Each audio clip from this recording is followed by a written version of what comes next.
let's see.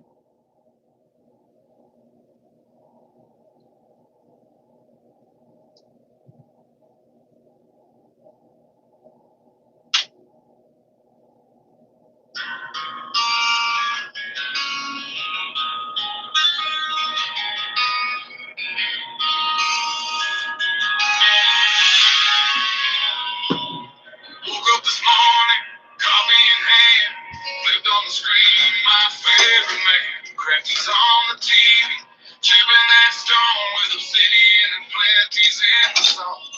He's shaping the future with a hit and a crack, building the legends, ain't no turning back. With every sharp edge, he's teaching the way of the ancients who cried back in the day.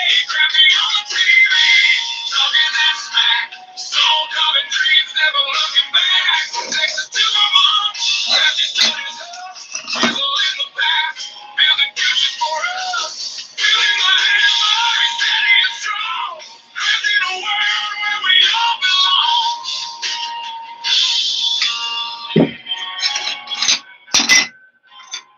Underneath those layers of dust and grit, finds a magic every little bit. Sculpture of stories, buried in the ground, each piece he uncovers wisdom abound. With every collision, sparks start to fly, if the old world awake, we question why. He's digging deeper where the shadows play, reviving old crafts that could fade away. Crafty on the TV, talking that smack, stone carving dreams, never looking back. From Texas to Vermont, Crafty stepping up, chisel in the path, building futures for us, building the hammer, steady and strong, crafting a world where we all belong. And in this life, we're all just searching for our place in the world, a way to keep working. With the flick of his wrist, he brings forth the light. In every gray morning, he makes it feel right. So gather around, let the stories unfold. Crafty's our guide through the young and the old.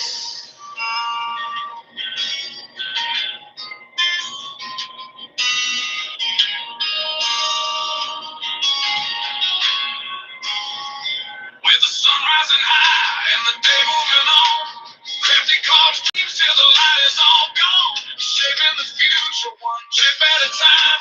With every creation he's keeping a rhyme. From the heartland of Texas to the mountains of green, the legacy lives on through the stonework unseen. With every perspective showing the way, Crafty keeps going, come whatever may. Crafty on the TV, talking that smack, stone carving dreams, never looking back. From Texas to Vermont, Crafty studies us, chisel in the past, building futures for us, wielding the hammer, he's steady and strong, crafting a world where we all belong.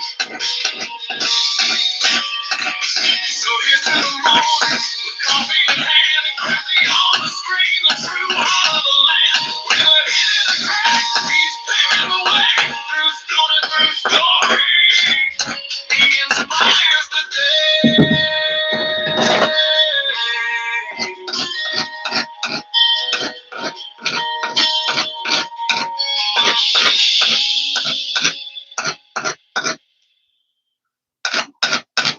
Hello, everybody. It's a Wednesday.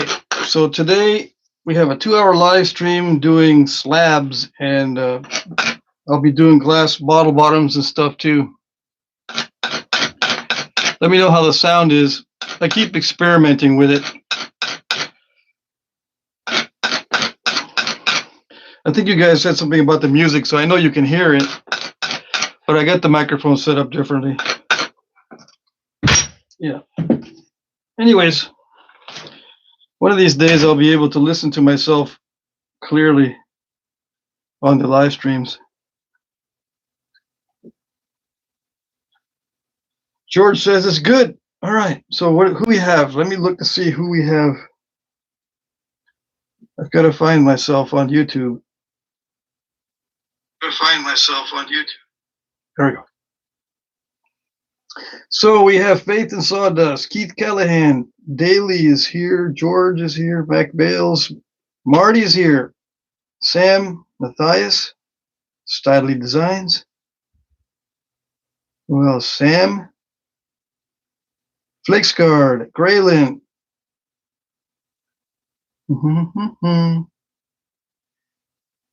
Let's see. George said he set a couple pieces aside. There are better material than I can work at this point. Yep, that's a good idea. John Jones. Adolph is here. Dawkinstein, Jesse.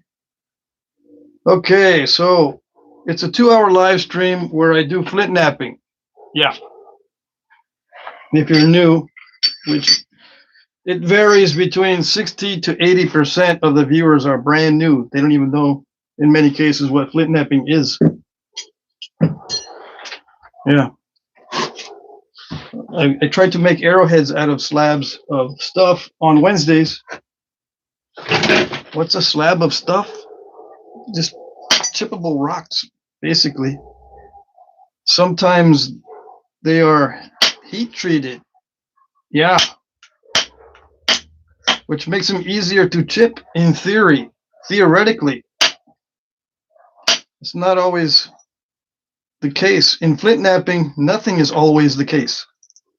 Nothing. It's all variable because we're working with natural materials for the rocks and the glass. Now, if we use man-made glass, that's pretty consistent, so that naps consistently, which is good, especially if you're learning. But if it's a natural stone or a natural volcanic glass, it's not consistent. You have to take that into account. And not only when you're napping, but when you're watching someone flint nap. There's too many spectators that think they know what's going on when they watch the flint napping. And they say, oh, that must be really easy to nap because it did that really long thing. That means it's easy piece of cake butter. Yeah. Well, sometimes yes, but not all the time. There's also a little bit of practice involved. And by a little, I mean a lot. Okay? You don't always get good results even if you have good stone, so to speak. This is a heat treat, but I don't know what it is. I just napped away what it was. Owyhee something. I don't know. I showed it at the beginning of the live stream. Maybe you guys can spell it out in the comment section.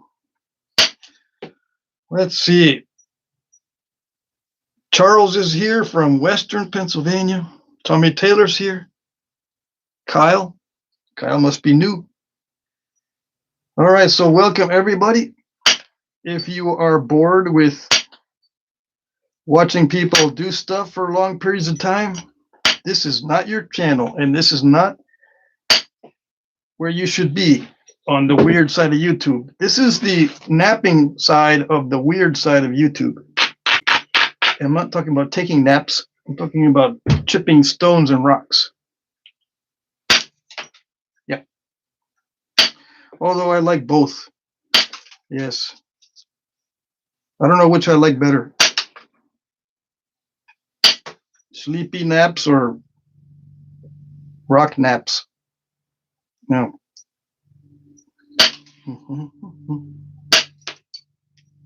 If you have questions, I will try to answer them. I will be looking at the chat from time to time. I forgot to mention that. I will not constantly be looking at the chat.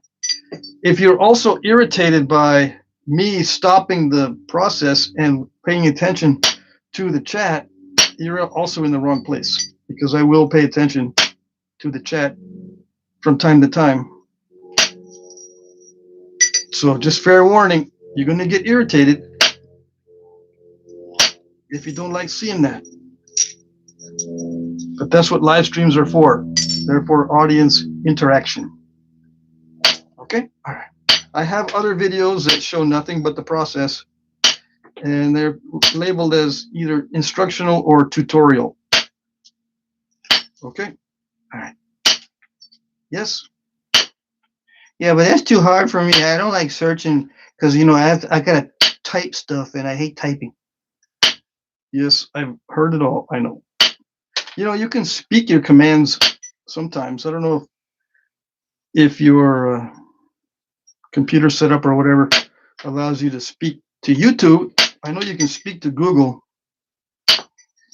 They're owned by the same people. I don't know. I gotta look that up. See if you can actually speak to YouTube so you don't have to type it in and do a search without typing. I don't know.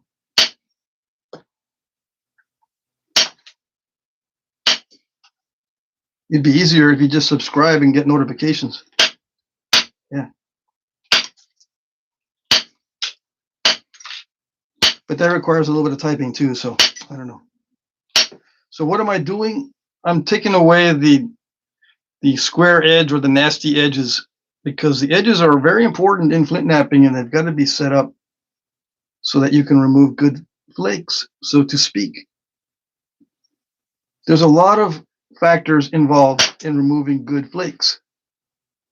One of them is setting up the edges. Yeah. How do you set them up? Well, I take the easy way out. I just do a lot of random chipping, and then I take my little abrader and just wipe away all the delicate spots so I can look for opportunities to remove flakes. I'm opportunistic. I don't plan each area where I'm going to take a flake. Not early. Well, during most of the stage I don't, but in the last stage, on the very ending stage where it's very, very thin, then yeah, I have to be very careful, extremely careful about how I prepare the edges because there's not much room for error. It's already really thin, so I've got to be careful right now on slabs. In particular, I always have to be careful. But like on other rocks and stuff, like this, it's really thick. You don't need to be all that careful in the beginning. When am I going to knap one like that? Probably on a different live stream, yes, or in a video. I don't know if I'll knap that particular one on video because it's kind of a rare type. That was mookite. I don't want to, you know, distract myself by trying to do a video. I'm going to try to capture as much of this piece as I can because it's got nice colors in it. And if I'm doing a video, it messes me up sometimes, not all the time. And I can't afford to take the chance. I want to try to get something out of that one, or maybe more than one arrowhead out of that one. Anyways, let's see what happens on this one. I gotta be very careful. It's snapping well, actually. Yeah.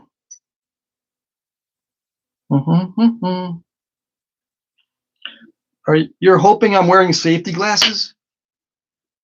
You're hoping I'm wearing safety glasses? I mean, that's what you're afraid of during the video? I mean, you're not napping. You should be concerned if your eyes or ears are working properly. That's what you should be concerned about. But yes, I've got these on. Yeah. But make sure your eyes and ears are working. Because some people, if they don't like what they're hearing, their eyes don't work. And if they don't like what they're seeing, their ears don't work. Some people, when they like something too much, they don't care what their eyes or ears are seeing or hearing. Yeah, don't be that guy. I say that over and over again because I want it to sink in. I see too many people that watch things with their ears and listen with their eyes.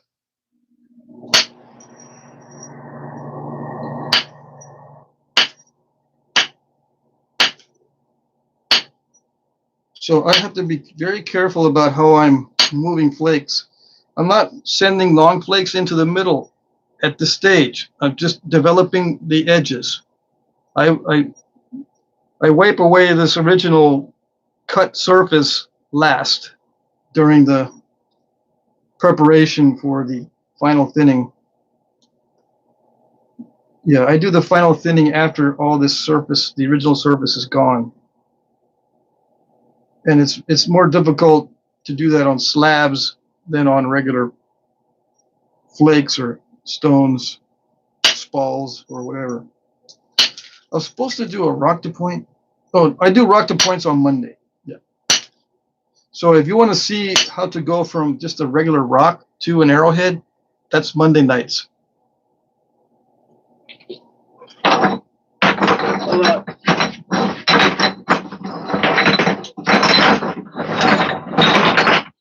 See, this is a regular rock. It's a tabular piece of chert. So on Mondays, I take these. They're almost like a slab, right? They're kind of thin already. But I take these that are just rocks you find on the ground and nap these on Monday nights to try to get an arrowhead or a blade or something. Okay. And on Fridays, what do I do on Fridays? Man, I can't remember what I do on Fridays. Oh, natural tool Fridays. That's why I couldn't remember, because natural tools are a hassle and a pain. Yeah. I don't want to remember what I do on Fridays. Yeah.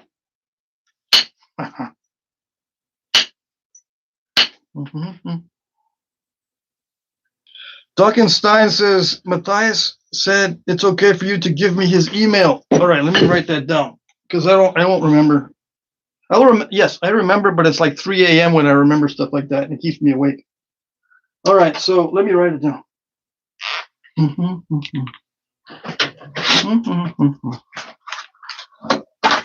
Okay, so let me go back in the chat. Who says who? Okay, Matthias. Okay, for Patrick to give me your email. So give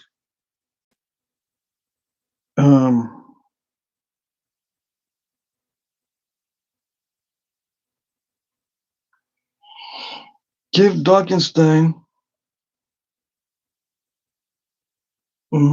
Give Dockenstein. Yes, it takes me forever to write this stuff down because I got to be able to read it afterwards. Matthias's email.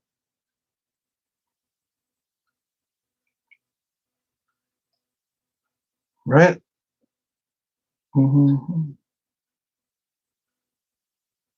Yeah, I got to make sure it goes in the right direction. Okay? All right. And this is the 4th of February, 2026. If I don't write that down, I'm thinking, oh, is this from 2022 or 2024? Or is it the current year? See, my brain doesn't know all these things. Or it questions it. I do not depend at all on my memory because it's not predictable. Sometimes my memory's good. Sometimes I'm a blank slate. I don't remember anything. Depends on the day. Yeah.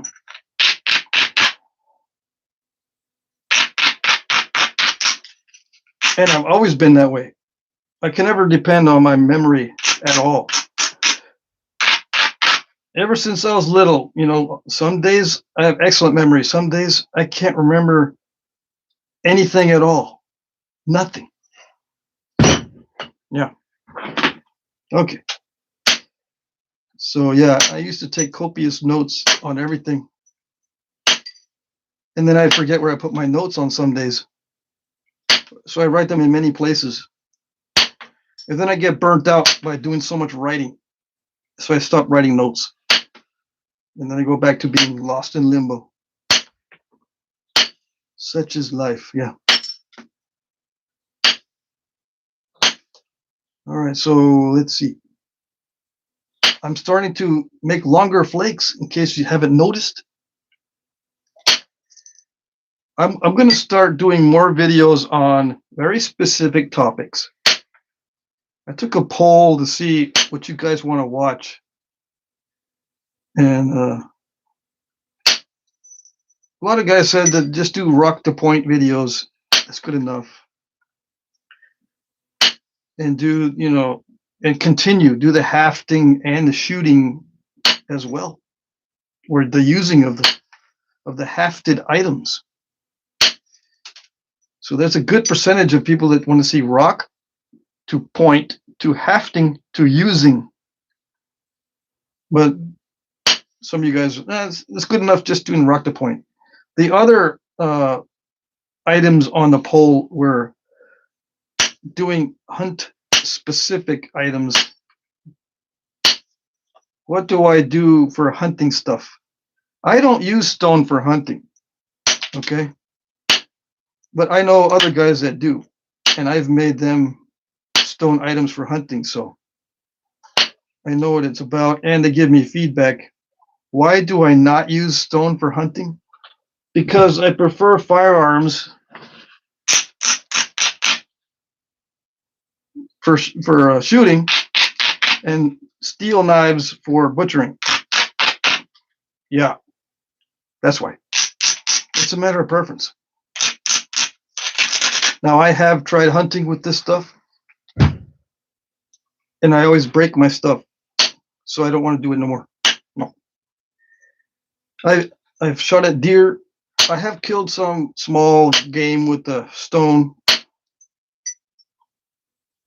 but it's just so much more of a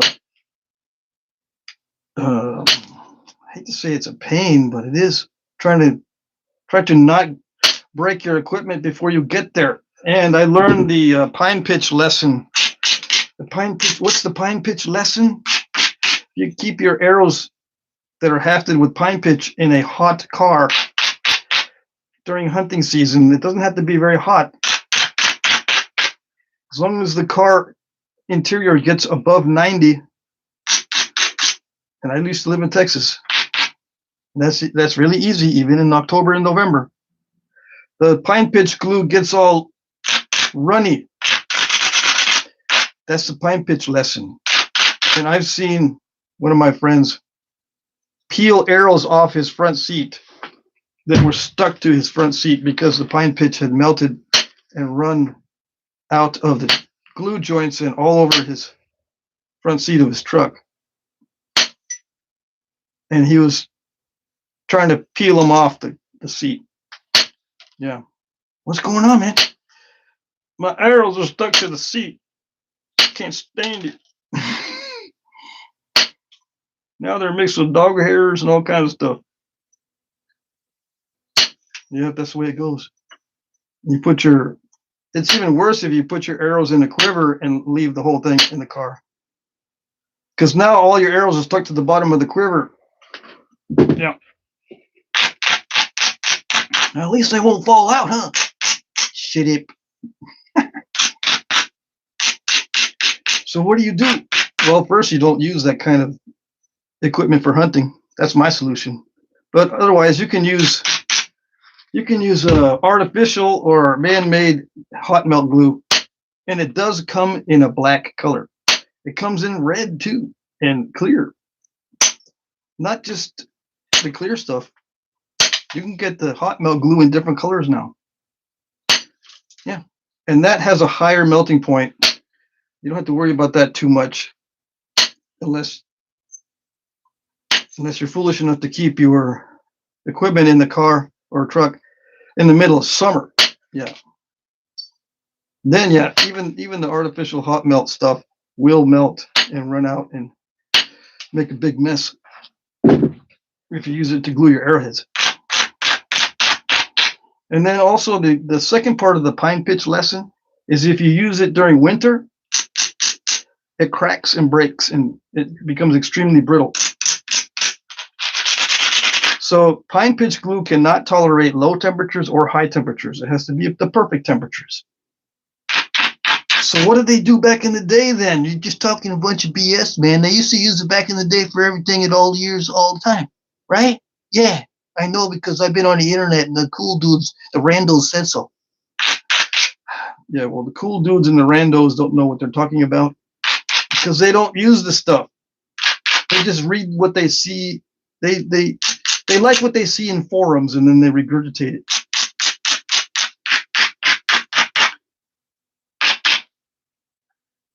Back in the day, if you study, eyewitness accounts and stuff, especially with Ishi, the Indian, He would only hunt at specific times of the day, under specific weather conditions, in specific places. Certain times of the day, certain places, and under certain weather conditions. Unless those three were perfect, he wouldn't go hunting. Oh, and he would. The other one was a precaution against smelling bad, right? You can't eat certain things, and blah blah blah. Okay, so the guys back in the day were very particular about when and how they went hunting. Okay, so it doesn't coincide to internet culture. Okay, do not listen to internet culture. And no, Ishii did not use poop in his arrowhead glue. Okay, he did not. In fact, he took resin straight from the tree without mixing it with anything else for the glue on most of his arrowheads. And then once he got into civilization, so to speak, he used man-made glues. He dropped all of the he dropped all of the natural glues and started using artificial glues right away. And there's a reason for that.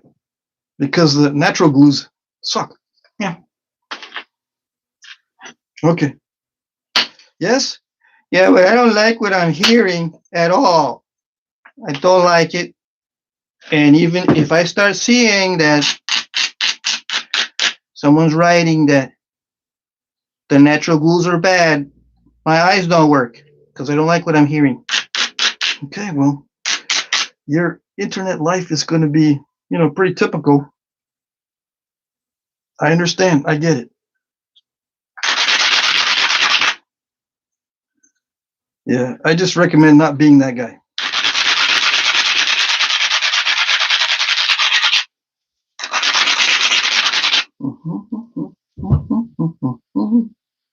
All right, so this is the next stage. Okay, this is preliminary thinning. It now looks very similar to a regular flake, with some of the flake scar and some of the cortex. Okay. Now comes the hardest part of all. In all of knapping, the hardest part is this part, and people are already leaving. Why? Because I guess they don't like what they're seeing. Yeah, they don't like to see that I pause to explain that or something. Anyways, I'm studying it and I'm looking at the edges. Some of the edges are ground a little bit too much and some are not enough, right? It's not perfect. I can tell already. So if there's like areas where I need to change things up a little bit, I'll stop and I'll prepare the edge a little bit better. But for now, it looks pretty good. Yeah, I mean, good enough, I should say. It doesn't look pretty good. It looks good enough. Yeah. Let me check the chat before I go on to this next stage. The final thinning is a different mindset, right? It's the hardest thing in all of flint knapping. So it's tapping into the deep recesses of muscle memory, and I have to focus a lot. So let's take a little break before that happens. If they really want to learn, they will stick around. Yeah, I wish. Yeah, Michael, I wish they would do that, but they don't. They do not stick around.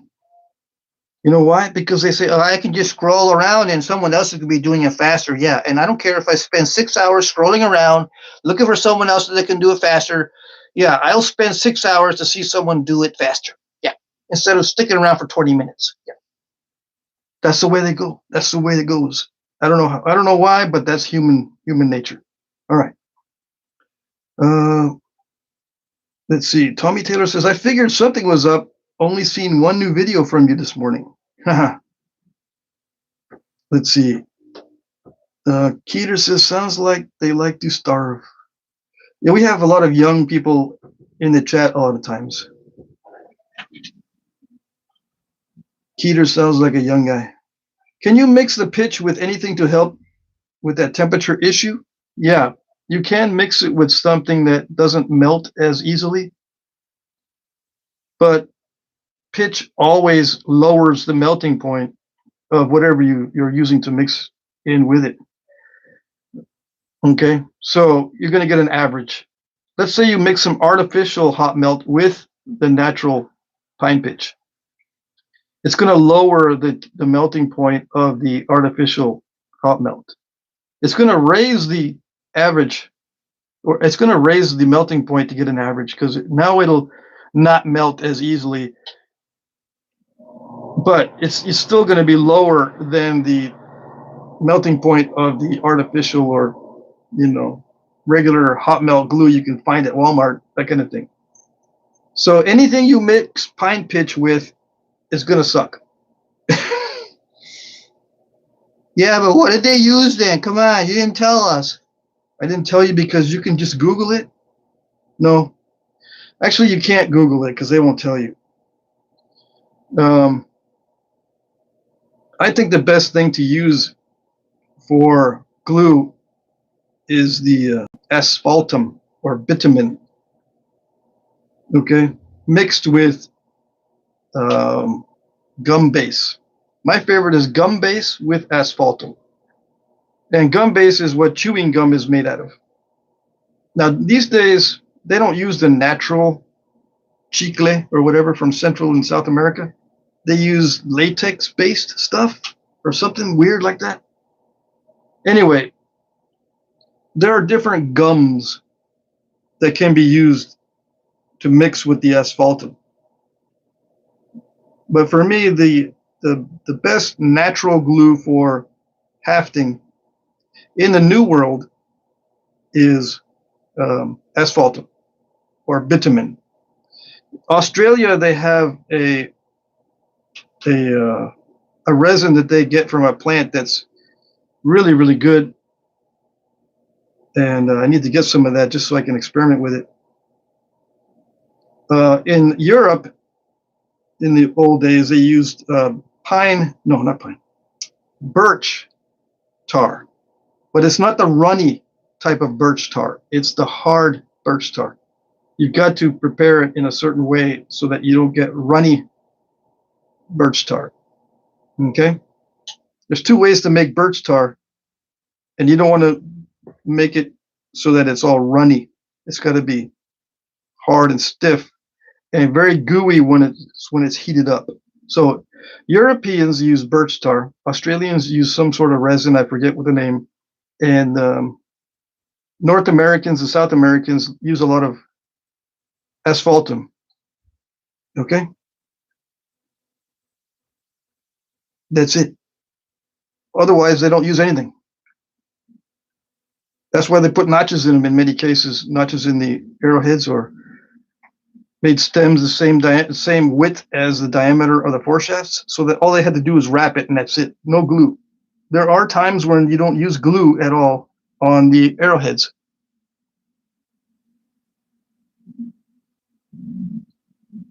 Can you guys still hear me? Just let me know, because the microphone is kind of far away.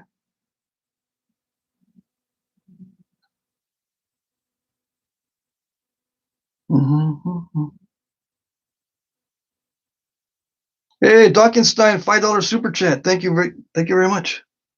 Nice rock. Yeah, this is a nice piece.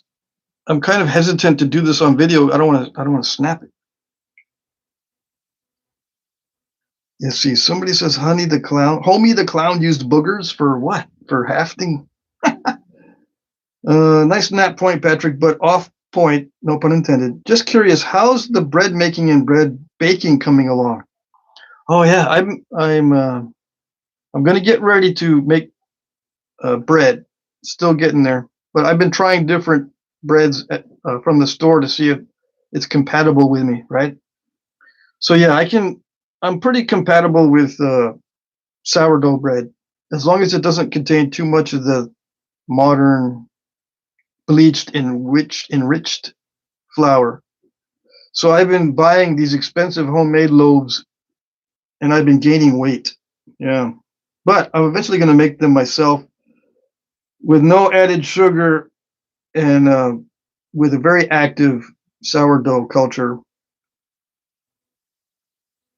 to ferment the dough a lot. We'll see how that goes. I haven't baked any bread loaves myself yet. Let's see. Nick, guitar, great, man. You're the one straight from the cave age, natural born skills #1. Who are you talking to, me? Let's see. Let me see if someone says, yeah, let me know if the sound is okay. I'm not speaking directly into the microphone. I put it somewhere where it's a good distance away from me. Marty YB says, good job on that porcelain. Who's doing porcelain? And Styley Designs asks, have you heard about the abrading myth? Well, there's many abrading myths. There's not just one. I don't know which one you're talking about. Charles says, that voice is killing me. I know, I do it on purpose. All right. Okay, so let's get back. Audio is good, says Michael. All right, Michael. I'll trust that the audio is good. Okay, so here we go. We're going to start thinning this down and getting rid of this original surface. Right? Right. I'm going to a smaller diameter. I started with a 3/8 inch copper rod, and I'm going down to a 5/16. A little bit more than a 1/4 inch. A 1/4 inch copper bends too easy, or I would use a 1/4 inch copper. Yeah. I make this tip. This is an oval or elliptical shape. On the 3/8, I use a semicircular shape. It's supposed to be semicircular. It gets kind of pointy after I use it a lot. But it's supposed to be a semicircular and not elliptical. Why? Because it's a larger surface area. With, you know, when it's semicircular, there's a larger surface area, and I can hold it at any angle, and it works the same. Here, since I have to keep a very specific angle every time, I can make it more pointy. I don't need a large range of possibilities. These angles on the final thinning are very similar, with just slight tweaks. So I can sharpen it, and it doesn't matter. Otherwise, if I need to use it in a lot of different angles, if I sharpen it, sometimes it doesn't work right. And I can't tell you exactly when, because it depends on the stone. Okay? All right. That didn't help at all. I want to know the particular details. Yep. Particularities. Yeah, well, I can't give you particularities. Because even if I did, it won't work on what you're working on, because all stone is different. Even if you had some of this stuff and you heat treated exactly the same way that I have, or this was actually a gift. If I told you the exact heat treatment on this, you guys that have watched the channel, you already know what I'm going to say. Your stone will still not be the same as my stone. And here it comes. Subtle differences and almost imperceptible differences can make all the difference in flint knapping. Okay? All right. Yeah, but I still want particulars, because my brain only works with particulars. Yeah. Well, you might want to take up a different hobby in that case. You know, I saw a guy on a different channel telling me all kinds of stuff, particularities, all day long. So why are you watching this channel? Did you find out that those particularities are not working for you? I bet you that's what happened. Because they make stuff up. Oh, yes. They make stuff up so your ears will like what you're hearing and you keep your eyeballs on the channel. Yeah, that's what they're doing. They know, they understand human nature, and they use it against you. Yeah. Okay. I got a crack on the edge here. So I've got to be careful with this stuff. See that? Why does that happen now and not before? Because now I'm trying to run flakes into the piece and I'm using inward force, and that causes cracking. Why? I don't know. It just does. It's got something to do with physics. Yeah. Yeah, well, I thought you knew about physics because you said you did some engineering stuff as a job. What are you forgot everything? You senile? Yeah, I forgot everything. No, it's because it's very difficult to get the physics correct. Even if I've got the instrumentation, even if I've got the technical manuals, I used to read technical manuals all the time and try to come up with solutions based on physics. And if you don't get the physics right, the solutions are wrong. It's very, very difficult. I had to not hire consultants, but I had to ask if I could bring in a consultant on certain jobs because I didn't have either the software to handle the physics, or I was out of my realm. I'm mostly a structural engineering person because that's what I went to school for, although I did not graduate with a structural engineering degree. So I would consult with mechanical engineers and electrical engineers and stuff like that. Because even though I can read and I can look at manuals and know where to find the information, I still had to hire consultants to get the physics correct. Well, I didn't hire them. I asked. I didn't always get what I asked for, though. So I had to suffer. We had to experiment sometimes. Yeah. Same in flintknapping. So unless you're consulting with someone that's an expert in fracture mechanics on stones like flint and chert, you're not going to get the physics correct. Sorry to tell you. I am so sorry, but that's the way it goes.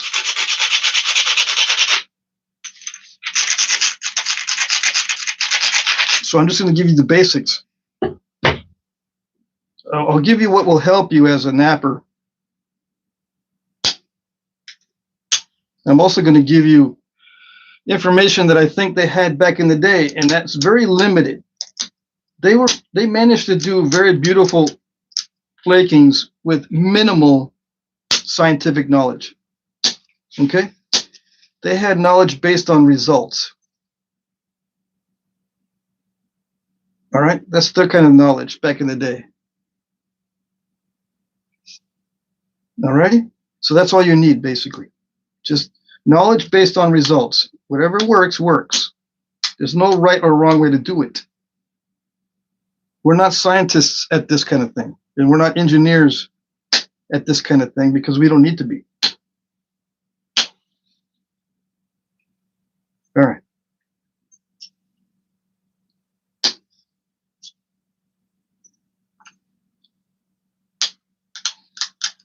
Yeah, but if I want to know how they did it back in the day, I got to be scientifical about it. No, you don't. You do not need to be scientifical about this to know how they did it back in the day. You just need to do it, and that's it. That's how they did it back in the day. They just did it, and they learned based on results. Okay? All right.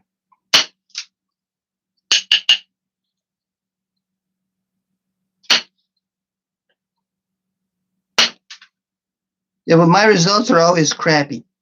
Well, you got to learn from that. Just don't do that.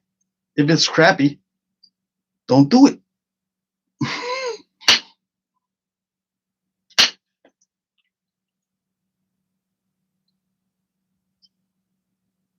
Just tweak it a little bit. Just tweak it, and yeah, you're gonna use up a lot of stones. You're gonna have a lot of failures. Oh well, you know, that's the way it goes. That's the way they did it back in the day. Lots of failures. You can see the failures in the archaeological record. All these broken pieces in manufacturing. They broke a ton of stuff during the manufacturing process. Stuff that looks like it should not have been broken because it's excellent, beautiful, fantastic material. But yet it's all broken. Yeah.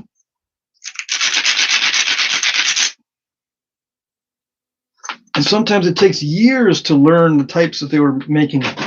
Some some of the cultures emphasized certain shapes that were supposedly better than other shapes. But it's a cultural thing in many cases. Because if you look to see how many point styles were used to hunt something like white-tailed deer back in the day, there are dozens, if not hundreds, of different point styles used to hunt the same animal.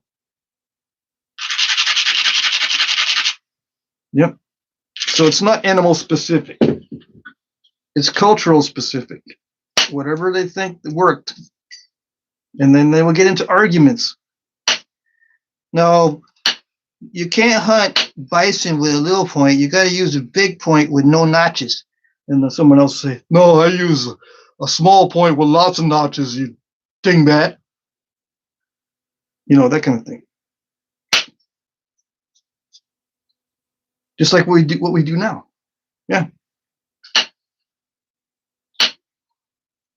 Anyways, I need to focus on this instead of trying to teach you guys how to learn. You got to learn how to learn first before you can learn. Amazing, isn't it?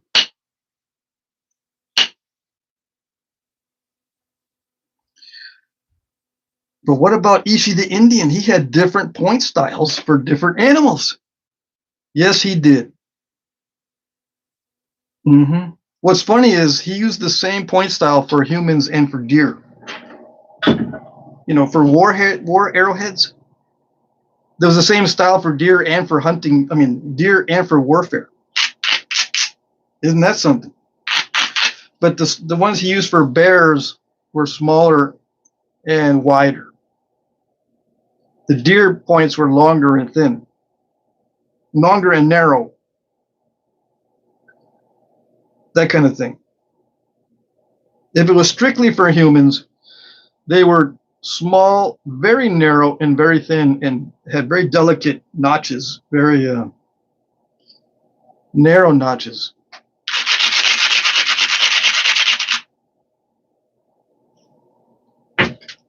So it seems like the ones for warfare that Owyhee made were very delicate, like they would snap on impact with any type of bone. They would snap. Rib bone, arm bone, whatever. They were not bone crushers, in other words. There are some times where you make your arrow points or your little dart points as bone crushers, and they've got to be thick and strong. It depends on where you hit the animal. If you're going for a shot between the ribs or something, you need a bone crusher. But if you're going to hit it in the neck, like Owyhee used to hit the deer in the neck, it's a different style. Yeah, shot placement does affect the shape of the point.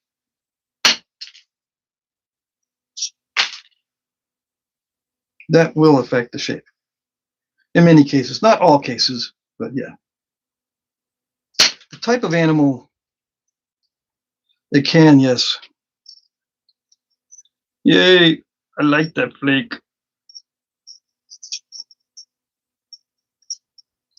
But it's easy to make a mistake with a flake like that because a lot of times it'll crack it on the edge.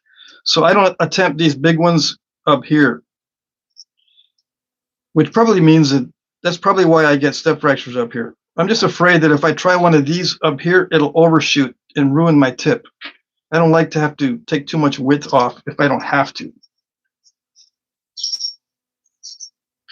And see how the ending of the flake is all weird? That's the least predictable part of the flake, in case you're wondering. People that have been watching my channel, they know that that's the least predictable part, is the ending. Unfortunately, most guys are going to try to do the damage control with the endings of the flakes, and that's why they get into trouble. The easiest and most predictable part of the flake is the middle. The beginning is not easy. So the easiest part is the middle. The next easiest part is the beginning to predict, and then the least easy part to predict is the ending. I say that over and over again because, you know, we get 60% of our audience, or more than half, every time on these live streams is a new person or new people or new to the channel, but they've been napping for a while. And they don't know why they're not successful. They have no ideas because they don't go to nap-ins because either they can't or they don't like it. They don't like gatherings.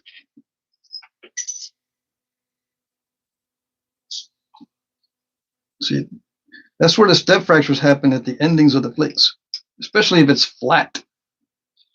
The flakes like convexity. If it's flat, it'll start diving and creating step fractures.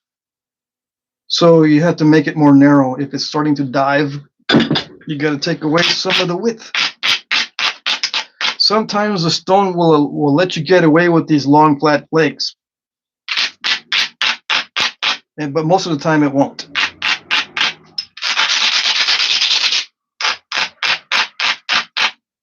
I should get my file out. My files are getting worn down.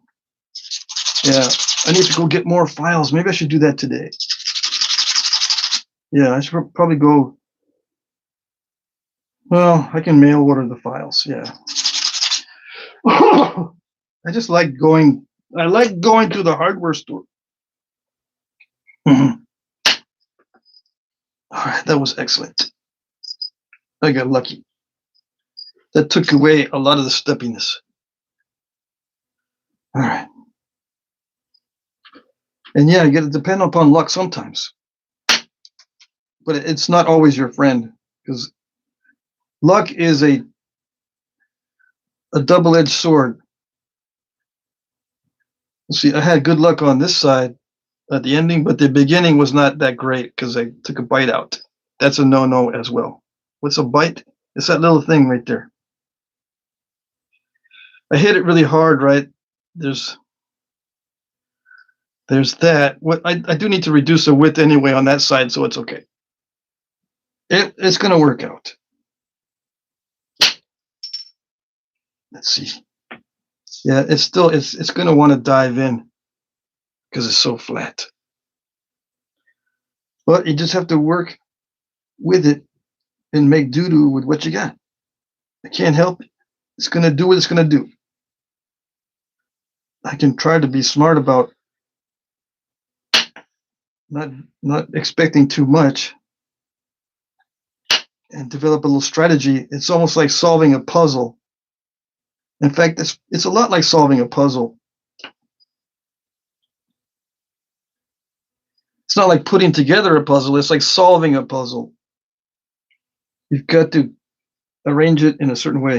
These puzzles, to solve them or whatever, there's a certain methodology to getting them done or figure them out.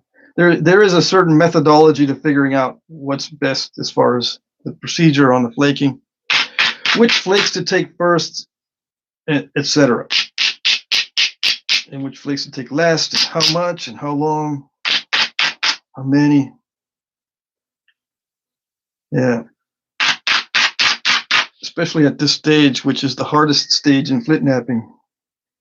If you're having trouble, if you're having more trouble with other stages, count your blessings. If you're not having as much trouble with this stage as with other stages, I think you're blessed because those other stages are much easier to overcome with practice than this stage. If you're natural at thinning, you have to count your blessings. Yes. Oh, yes. Make sure that you know that you are blessed. But keep in mind that you can't teach that. It's either you got it or it requires a lot of practice. You can obtain the ability to thin something down with lots of practice. You don't have to be born with it. It's sometimes you just can't do it. Yeah. So don't be sad. Same thing happened back in the day. Not everybody back in the day could thin these things down. And not everybody back in the day had time enough to practice thinning. Okay? And you can tell that was the case by studying the artifacts. Okay? I've got plenty of time now to refine my skill and learn more as time goes on, because I'm retired now. I'm old. I can spend the time and actually pay attention without too many distractions. If I have distractions, it's because it's my own fault. Because I have ADHD. Yeah, I've got the spaz syndrome, or at least a little bit of it. I score better on the autism tests than I do on the ADHD tests. So on the autism tests, the question about are you able to keep track of time well? No. Or is that ADHD? Maybe that's an ADHD one. I don't know. I can't keep track of time well. So for me, like on these 2-hour live streams, it seems like it's only 20 minutes that's gone by. But yeah, 2 hours can go by without me noticing when I'm doing something else too. And there I go. What did I do? What did I do yesterday? I could have napped all day. Oh, I remember what I did yesterday. I went looking for wood for making foreshafts, and I spent hours out near the river and driving around and then looking for spots along the river that I could access for free. I did that last year. Not this year. I resisted the temptation.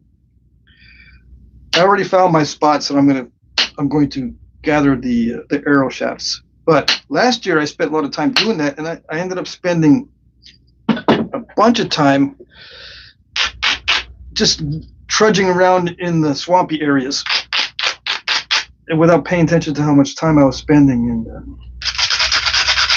I said to myself, well, I'm free now. Yeah, I'm by myself. I can do whatever I want. Yeah. There's a slight thing called making some money so you can pay your bills and buy your rocks. There's such a thing called making some money, dude. Dang it. I know, but it shouldn't take me too long. Just drive down there. It's only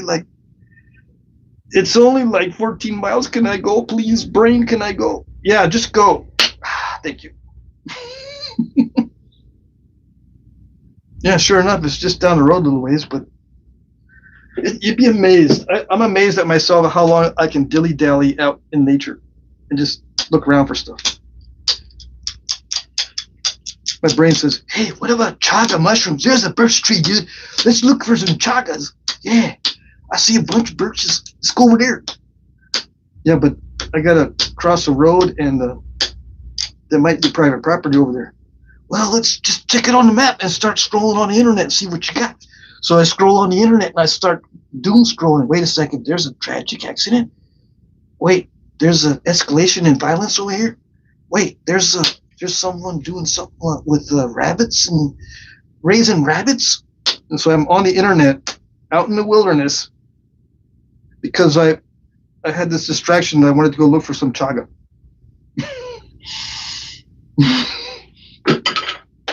Okay? And that happens in the house too. What was I looking for the other day in the house? I got little stashes of stuff. Oh, I went to a hobby shop yesterday too. It's now one of my favorite places. I didn't know there was a hobby. No, it's not a hobby shop. It was a game store. So I bought some miniatures. Yeah, because I was into Dungeons and Dragons for a long time when I was much younger. So I have some nostalgia. I want to get some miniatures and have them sitting up on the shelf just so I can be reminded of the good old days. So I went there and I said, oh man, don't stay too long, dude. Do not stay and look at the whole store. No. Yeah, but it's only like 10 minutes from the house. I should be able to get back and do some stuff easily. Okay. Thank you. Yeah, that's how it goes. The edge is getting too delicate. So another bite right there. See that? Another bite. I got a bite up here, a bite down there because the edges are getting delicate. But we're going to get there. We're almost there yet. I have to focus, okay? That's why I have not checked the chat. I'm in the zone where these flakes are traveling well, so I can't break them. I can't break the mojo just yet. I'm pretty sure I can get this last thinning flake, and then I can pause because I'll be done with the thinning. Right? Yes? Well, 90% done. Once I'm 90% done with the thinning, I take a pause or a break. Take a break. Yeah. And yeah, I breathe in not because of frustration, it's because I hold my breath when I'm doing something difficult. And it affects the napping. Holding your breath affects the napping, believe it or not. Okay, so that was the last thinning flake that I wanted. So now it's symmetrical, pretty much. The edge is still wonky, but I can see the center line. I can imagine it in there. Yeah, and I might have to straighten it a little bit more, but it looks pretty consistent. There's still some, well, I don't know. Is that original surface? No, there's no original surface at all anywhere. So I thought there might have been some up here, but that's not. That's just discoloration in the rock. Okay, so let's check the chat.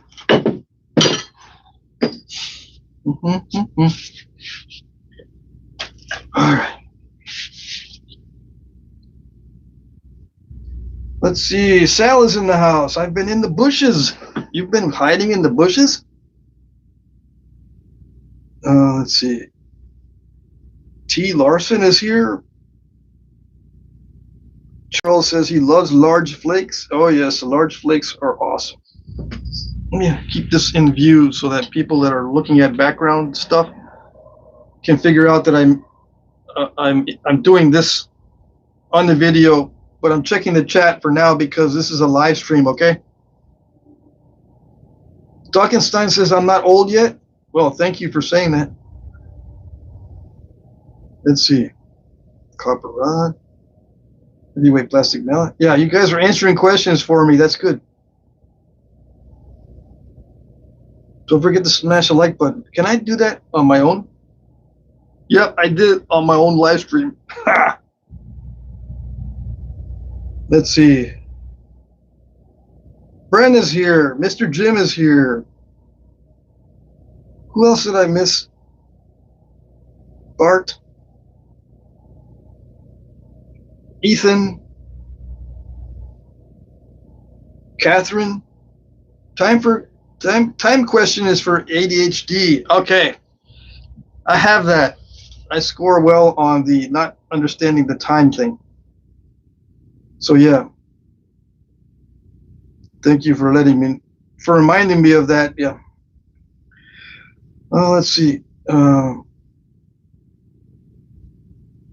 But for some reason, I don't score as well as my sons on the ADHD. I don't know where they got the extra ADHD stuff. Maybe from their mom. Yeah, probably from their mother. She has serious ADHD as well. And, you know, we got married in the days where nobody knew anything about anything. Yeah, we had to learn about ADHD and autism on the fly. And that's the worst way to learn because the kids suffer. Because you think they're making it up. Yeah. They look normal, but they don't act normal. You're thinking that maybe they're just excusing. Well, she thought that way. So, yeah. Let's see. Yeah, don't spam the chat, guys. You don't want to make Michael work too hard. This is supposed to be fun and games and not work. These live streams are supposed to be fun and games. Don't mess it up. Let's see. All right, so I'm looking for questions, okay? Just hold on. I don't see questions, so let's get back to the napping.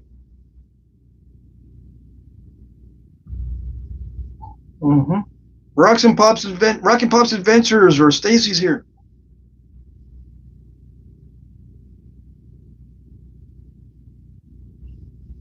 Catherine says, I hold my breath too. It's normal for concentration. Yeah. Except it for some reason I hold it too much. But yeah. Anyways, let's finish this, shall we? So that we can put notches in it and stuff. Yeah. What are the dimensions? And if this does not break, it will be available in the auction. And it's some kind of green heat treated stuff. I don't know what it is. It's the name of it is in the beginning of the video. It was written on here. I don't remember the name of the type of stone. Let's see, 3 3/8, 1 1/4. We'll see if we can keep that dimension, or pretty close, as we sharpen this and work on the edges and stuff. Okay. I took my glove off. I don't know why. Let me see. Where is the napping pad?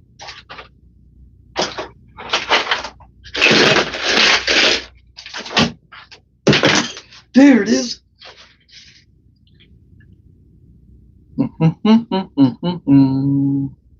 Yes. Okay, so I'm just going to pressure flake. So let's see what happens. And I'm pressure flaking over the gap in the pad, just like everybody else.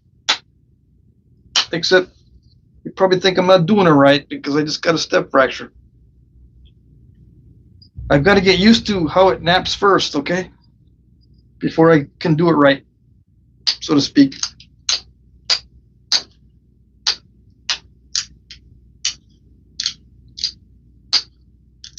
And you might say that some other guys, they don't have issues with this stuff. They don't have any of my issues. And they don't have to use any tissues. What's wrong with me? Well, I have issues, okay, dude? Dude. Not everybody's the same.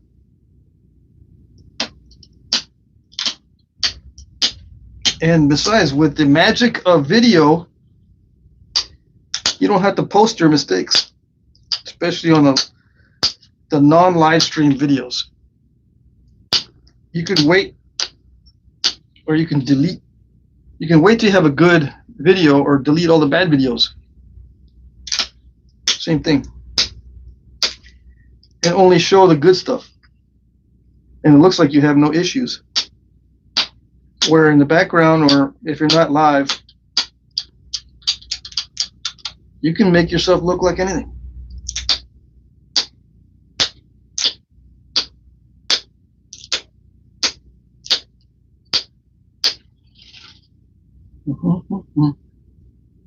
All right, so there's not much difference, I don't think, between my live streams and my regular videos.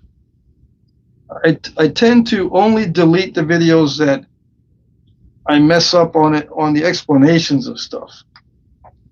And sometimes I'll delete a video if I snap it in half. Yeah. But a lot of times I'll keep the mistakes in there. Even though it's cringe for me when I go back to look at my videos to have the mistakes. And I understand that some people, they can't stand it when they see a flint napper or anybody make mistakes on video. It ruins their whole experience because they want to be entertained as well as informed. I get it. I get it. But that's probably why a lot of guys, they don't stay watching my videos, because I make mistakes.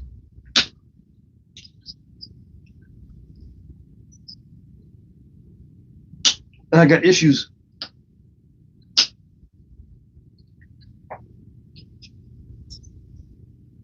and I make fun of people. And I think it's funny.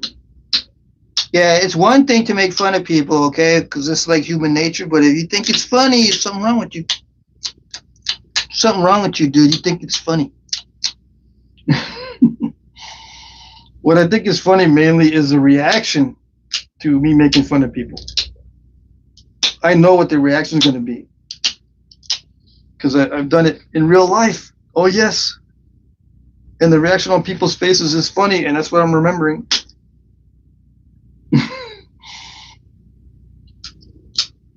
I've got kids. I've got 6 children. They're all grown up now, all adults. They might not be fully grown up, but they're adults over the age of 18. And yeah, I've gotten so many different reactions. I've got a reaction library like you wouldn't believe. And most of it's funny. Now that I look back on it. Yeah. Mm-hmm. You mean you made fun of your kids? Well, yes, I did. I am guilty as charged. I did make fun of them sometimes, just so that they would understand that that's what happens. Yeah. You know, you play stupid games, you win stupid prizes. Yep. All right.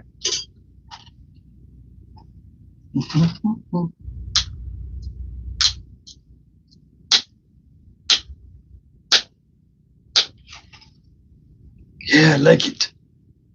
I like the way this naps. It's making me giggle a little bit.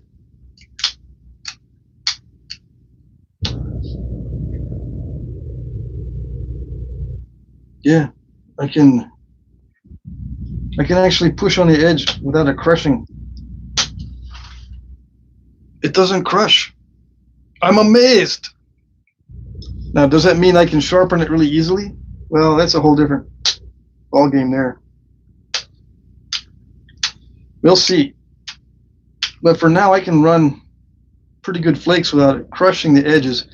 See, if you have trouble with the edges, it leads to all kinds of different problems in flint knapping. One of the problems is the step fracturing near the edge. And if it crushes too soon, I call it premature flakeration. It'll cause a step fracture or a flake that's not long enough. It's got to have a robust edge. And you direct the flake by the direction of the applied force. The abrading doesn't help to direct the flake. The flake is directed by the direction of the applied force. In case you're wondering. In case you heard something different somewhere else. Okay? All right. Let's see here. Is that good enough? That's good enough. Yeah, I'm going to call that good and work on the rest of the edge.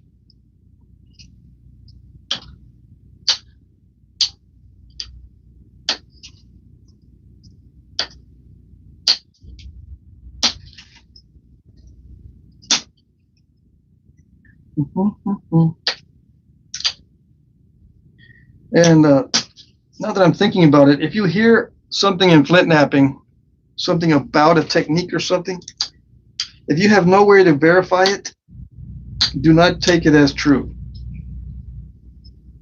Yeah, you have to take every comment about flint knapping with a grain of salt. Unless you have a way to verify it, don't believe it right away. Okay? If someone says something about flint knapping and you say, "Oh yeah, that happens to me too," that's you're verifying it with your own experience.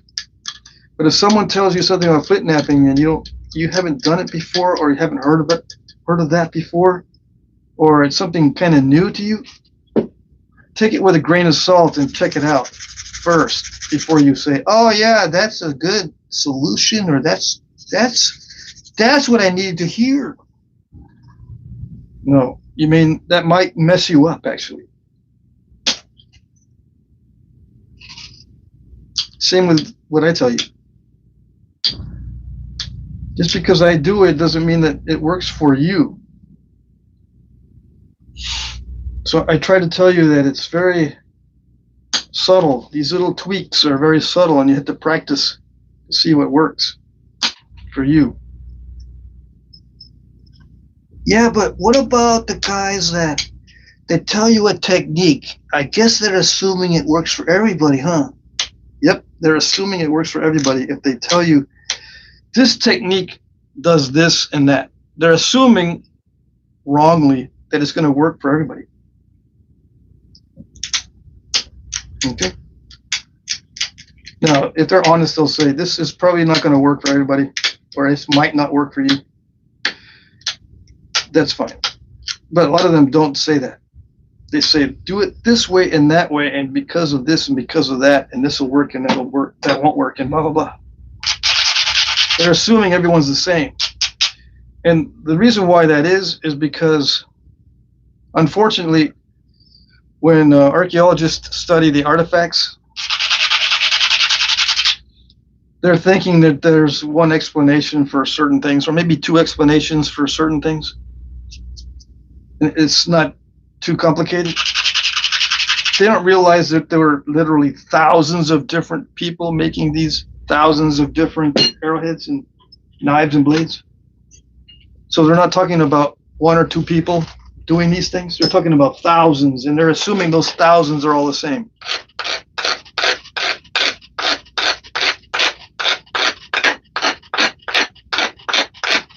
And they're using the same tool set under the same conditions during the same time of day, etc., etc., etc. It doesn't take you very long to realize that within 5 minutes of them talking, they're already stumbling into falsehoods. Hey, look at that. That's what I like. No. It didn't quite get the ending of that and smooth that out, but I consider myself lucky with that flake. Yeah. That cleared up a bunch of stuff I didn't like. Mainly because it was thick right there. I didn't like the thickness, so that was good. But, I can't depend upon luck every time. I can just gloat. I'll gloat during the good luck. Yeah. All right. Well, I tried it again, and that's what happened. The luck ran out. It did travel, but now I have a land bridge. It's supposed to be nice and smooth. It's supposed to be. Why am I still doing indirect percussion on it? Because I can thin it down more. Yes. I have a compulsion.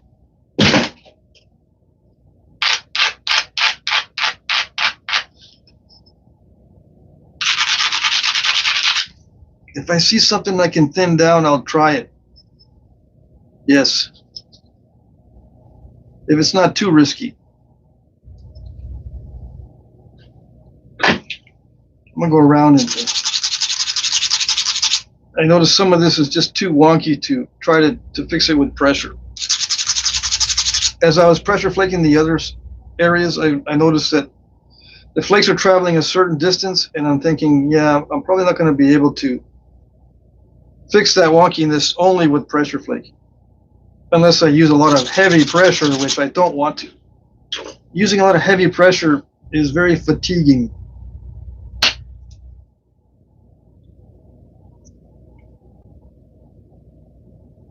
Fatiguing? Yeah.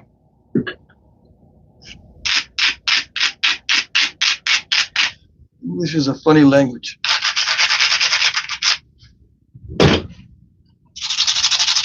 Not funny, haha. Yeah. Anyways. Dang.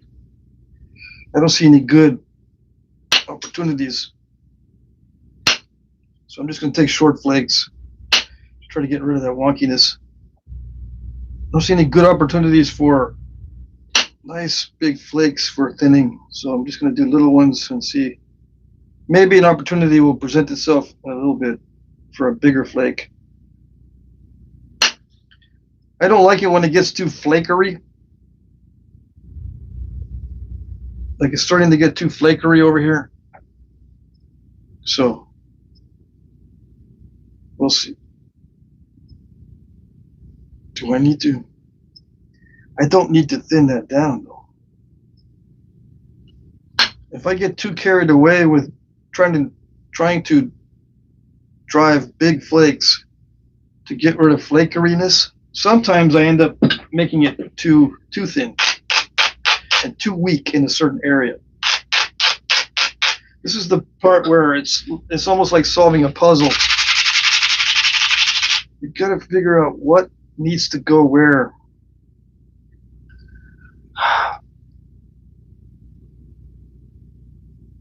There's nothing that I don't need to do anything else as far as thinning goes. No. Okay, so I won't. We'll just ditch this. Even though I could do some,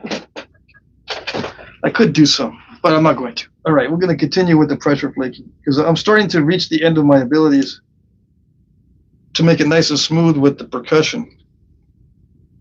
See, I had some good flakes in here, but after I start to mess with it too much, it starts to get too flakery. Yeah.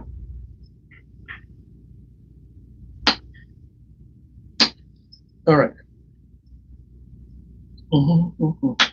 Come on. It needs a lot of pressure to get what I want. Like that. Nice flake.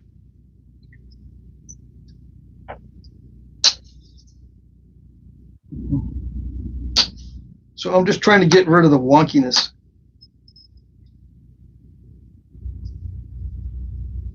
Make it nice and neat.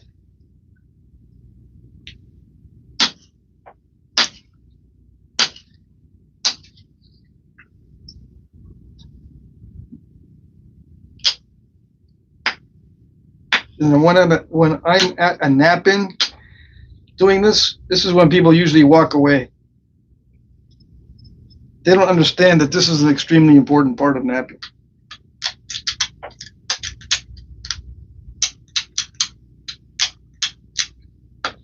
This determines if your point looks like a work of art or just something of utility, basic utility.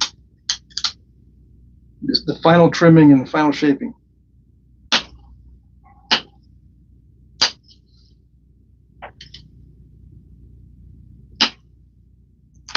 Come on. The edge doesn't crush unless I'm trying to do a big flake, then yeah, it starts to crush. Okay.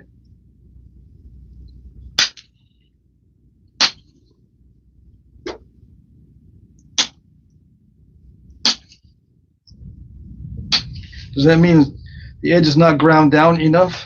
Yeah, it can mean that, but I don't want to grind it more than this.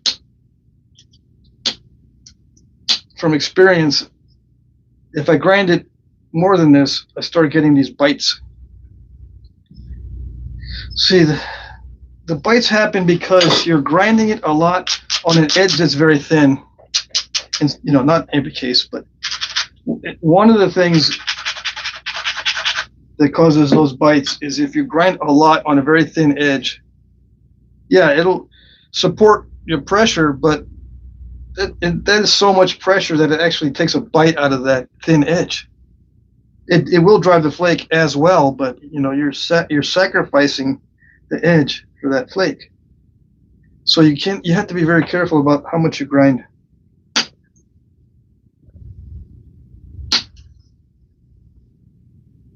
Yeah.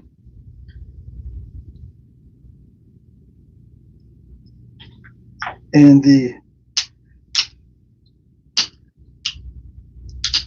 way the flake travels is determined by the direction of applied force. And and the grinding will not cause the flake to go in a certain direction or not. It's the direction of the applied force that causes the direction of the flake.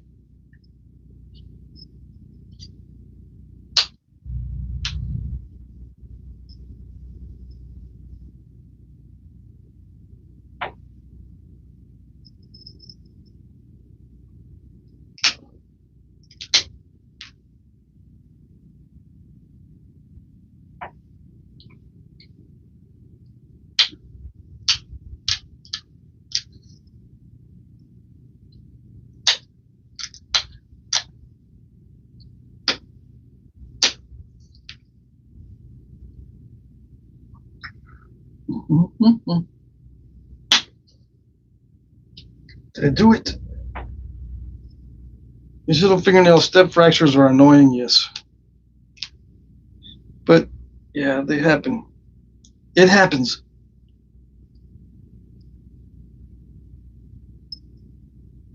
I'm still working on the neatness of the edge.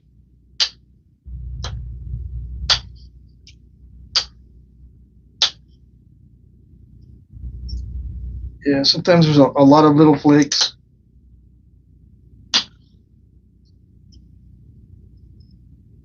So yeah, it's, you know, there's lots of little flakes here. There's not too much down here. There's a little bit of crushing, but oh well. If I wanted to do perfect, consistent flaking, I would do the flake over grind type stuff. Flake over grind. I don't do that type of napping. And yeah, I could probably be more careful doing the random stuff. But to be honest, I kind of like the way it looks when it's not perfect. If it's too perfect, it looks too modern. Modern points sell very well, modern looking points, but I leave a little bit. Yeah, and also to be honest, I don't make them perfect because, or I don't try to achieve too much perfection because it wears on you over time. Sometimes I just want to get some of these done and they're not going to be perfect. So yeah, I'll leave the mistakes in and stuff. All right, so that's good enough for the edge work. I can go back and make it more sharp later. But this is ready for notching. Yeah, so I got to figure out what I'm going to do for the notching. Yes, yes. Now, what kind of stone was this? I wish I could remember. Even if I could remember what kind of stone this is, I don't know if I could find a point in the book that's made from this kind of stone, so that I could, you know, make something that looks like it might be in the archaeological record. Yeah.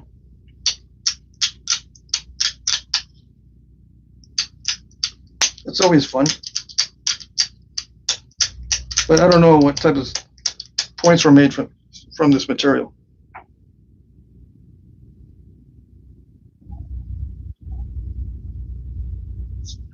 AM01 says, hello, Jack and Napper community. You sound well, Jack. Nice to know. Yeah, I'm doing really well, actually. I'm doing pretty good. Cross my fingers and don't hope to die.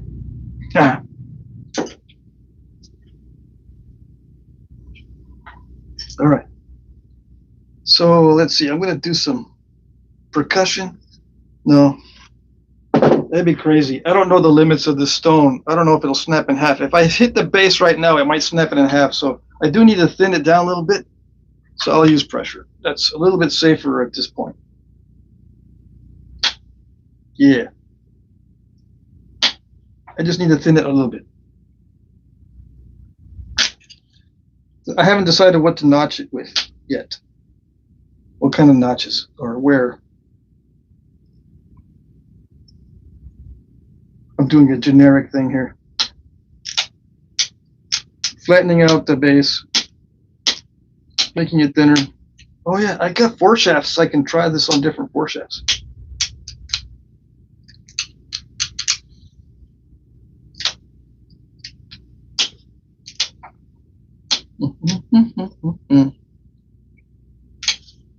Yeah, let's get distracted by looking at foreshafts. Yeah.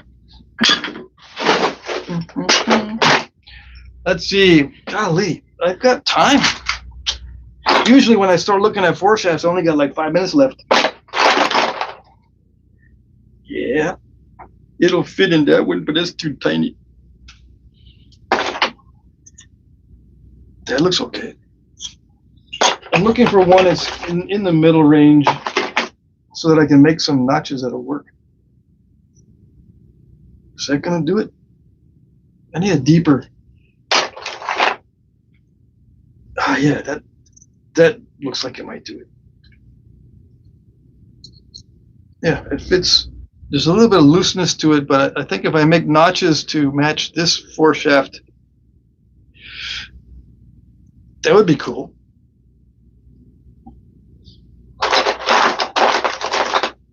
I want this one. Oh, I like the way that looks. I can stop because I'm gonna like all these foreshafts. This is better proportionality. Yeah.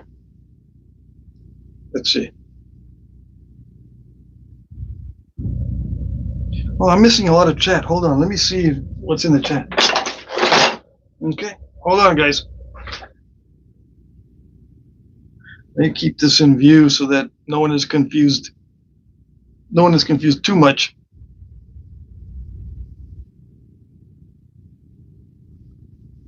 Dovetail, says somebody. Dovetail, dovetail.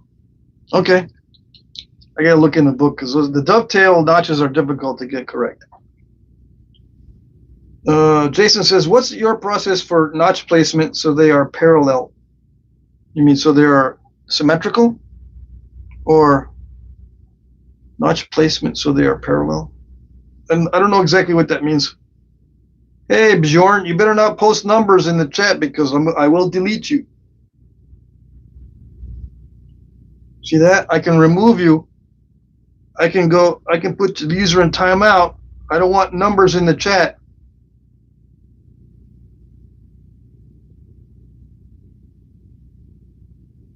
What are we doing? I'm trying to make an arrowhead. Mr. Muslim guy says, what's that motion called you're doing? It's called flintknapping. I think that's what you are after, what you're trying to understand.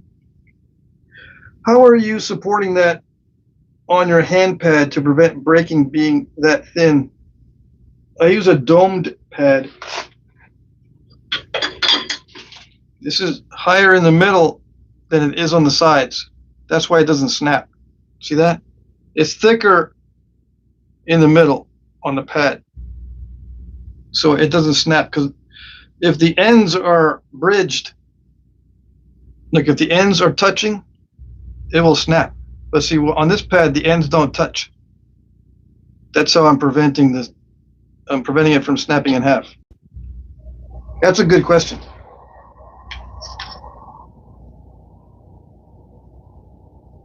Are you using brass or copper? Asks Seth. I'm using copper.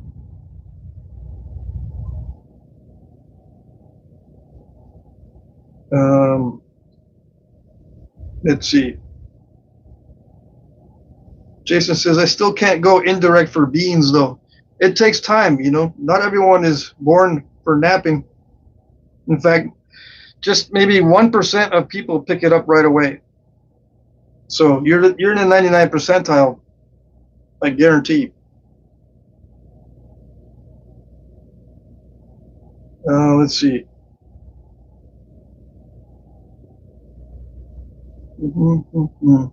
What else am I missing here? Hey, Danny's here, and Doghouse. Danny is the Barefoot Napper. I think that's his handle on Facebook. Gotta check him out. Let's see. So I'm looking for questions, okay? Let's see.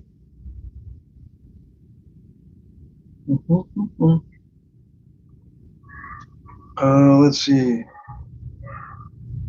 Catherine says, it wasn't until my husband passed away that I started showing signs of ADHD. I never had it growing up until I was 38. Dang. Yeah, I guess trauma can really mess your brain up.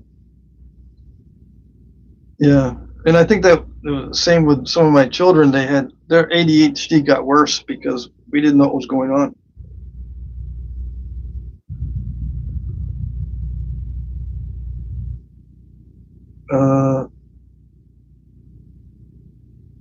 I can't understand what you're asking, Mike, on this one. Do you want to ask us what we thought the purpose of considerations are? Do you think there's a possibility that has to do something with the surface area of the edge? I don't know what that means.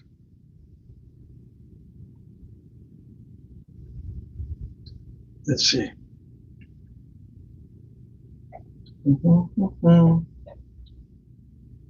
Let's see. Okay, so I went back. I've already seen some of this chat. Okay, so let's go to the end again.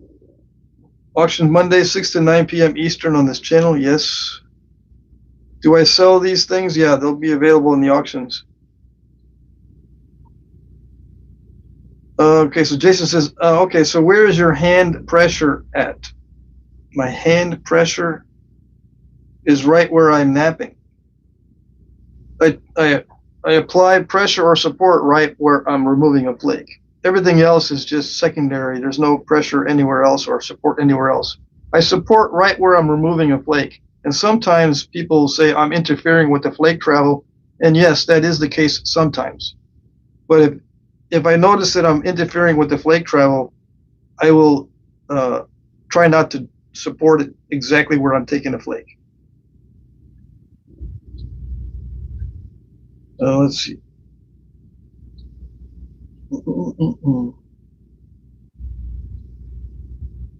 Okay, so let's see. Your process for getting notches equally spaced and not crooked. Well, it's just practice, and I eyeball it. Okay. It's a good question. I also have templates. Okay. If I want to be exactly precise, I have two processes for being precise. I eyeball it and I flip it around and see if it works. You know, I take little bits off the edges on each side that I think are correct, and this is the eyeballing technique, and then I flip it around and see if it looks right. If it doesn't, then I adjust. I will either make one side bigger as far as the notch entry is to raise it up or lower it down, and then flip it around and see, does it look right now? And I keep flipping it back and forth to see if it looks right, and I'll keep widening the notches to see if they match up. Now, this isn't good if you want narrow entry notching, but if you just want to place notches and you don't have to worry too much about the narrow entry, then you just keep widening these notches out on both sides until they look right when you flip it. Okay? Now, the precise way of doing it, the more precise way, because I've got what I call fliplexia. It looks good this way. I flip it and it's all crooked. So that's called fliplexia. The better way to do it is to get templates like this and then draw them out precisely so that when you place them over your arrowhead, you can get them just right by drawing the notch. Okay, so someone said dovetail. I don't have a dovetail template. I need to make a dovetail template. But like in this case, see the notching? I place it over the top and I take a marker and I will trace the concavity, and I'll trace where the notches are supposed to go. And the more perfect the template, the more perfect the placement of the notches. Okay, so there's two methods that I use. There's also a third method that I don't care if they're level method. Okay, but you don't want it. I know that one. That one sucks. Okay, I know. Why no number? Why no number? What does that mean?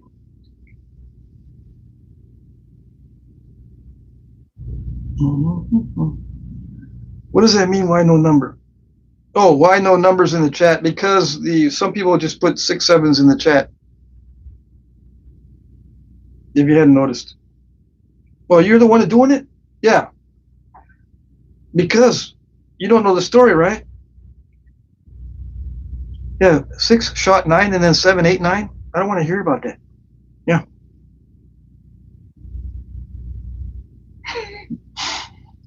Wait a second. I told you we're on the weird side of YouTube. Yeah. Okay, so no more questions that I can see. I'm going to put the notches in now. Dovetail. Goodness gracious. It's one of these things. Well, dovetail, I can't do it now because it's not convex. Well, I suppose I could. This is more of a St. Charles looking because it has a concavity. But let's see. Which area of the country is the dovetail? I think it's East Central. No? If I don't look in the book, I won't be able to get the notches correct because I don't have a template for it. And it never works out if I just eyeball it. So here we go. Let's look in this. Where's the dovetails? Is this the right? There's turkey tails in here. There's a Warwick. Can I do a Warwick, please? Let's see. Where is it? Oh, here are the dovetails. So I can do it like this. I guess there is some kind of concavity there on that one. Or this one. Some people might say, no, those aren't dovetails. They don't look right. These are artifacts, dude. Bruh. Let's see. I want to do a Warwick. I want to do that one. Yeah.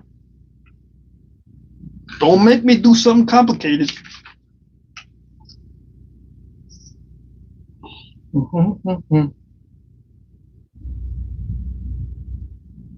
What is the chat saying? Yeah, the only numbers we like here are 56.2. Yeah. Bjorn says, can I give you a tip? You mean a super chat or a piece of advice? What kind of tip are you talking about? And sure, either one. You can give me either one.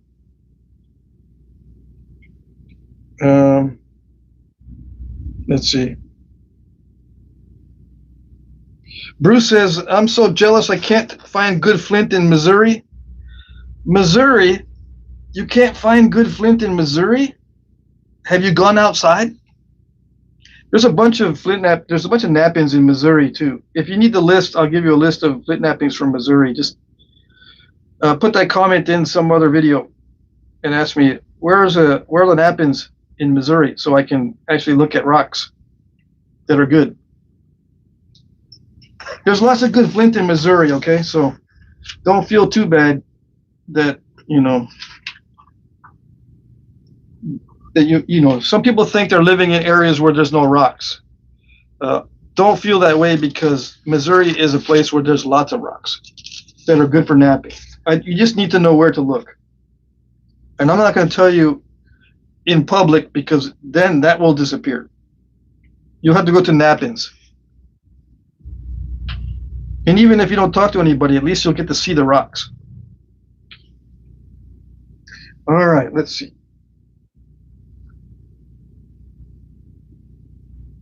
Bruce says, that's funny. I do go outside.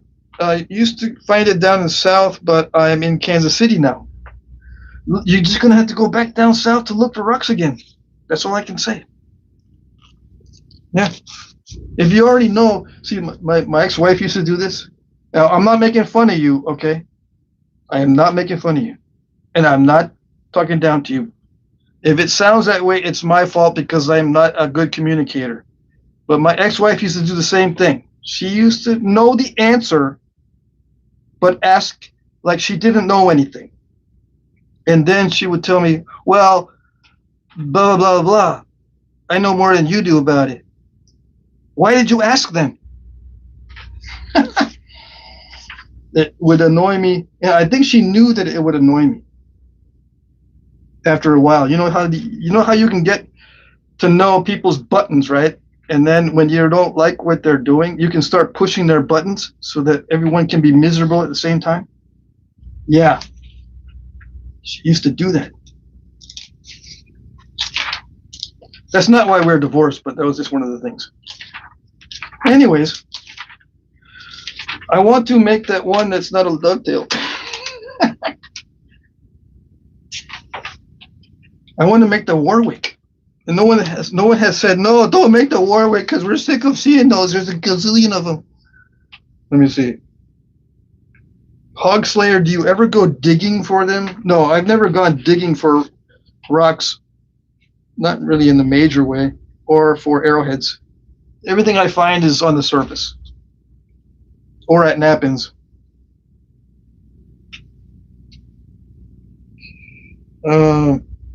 What's the double point style on the left of the page used for? The double point style? I've had that question before.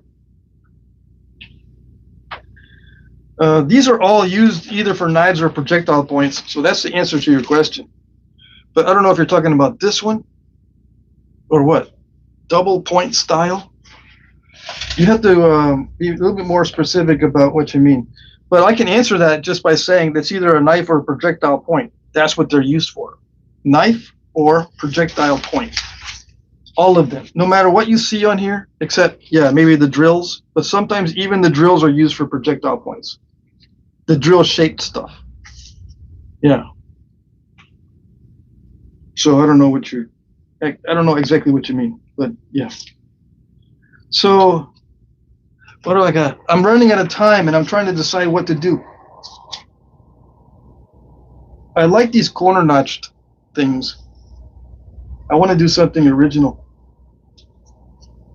And I'm not making fun of you. The guy that, whoever suggested dovetail is not a bad person, okay? Don't think that you're a bad person, or don't think that I think you're a bad person. I'm looking at my opportunities. I've never seen this one before. Stringtown? Who's got Stringtown points near where they live?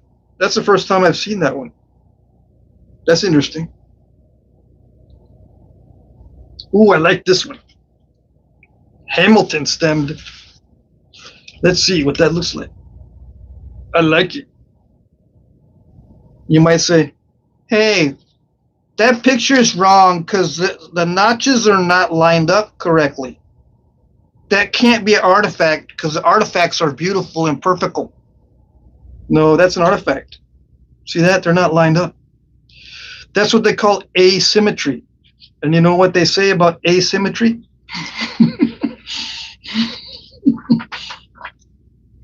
What do they say? You better tell us. Don't laugh at us because I know you're being sneaky. I'm not being sneaky. I just think it's funny.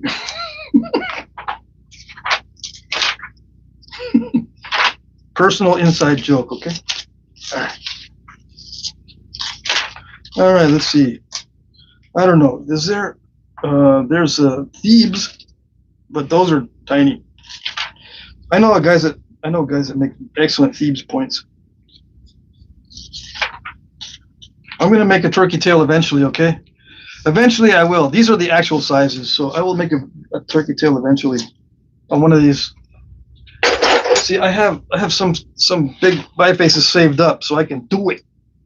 This is a Texas rock, but I might do a turkey tail. Okay, it needs to be heat treated though. That's the only problem. That's the problem. Okay. Oh no, these are shown half size. Okay, so these are twice as big as this. These are full size. Yeah, that's a full size. And these are knives hung on lanyards. They're not hafted. Okay. In case you're wondering.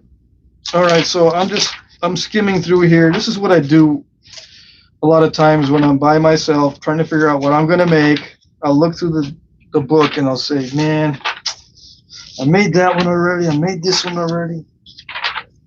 I don't like this one. I don't like that one. I do like this one. I do like that one. I don't want to fall into a rut and make the same old. Come on. People calling me. They're calling me on the live stream and they don't know what's going on.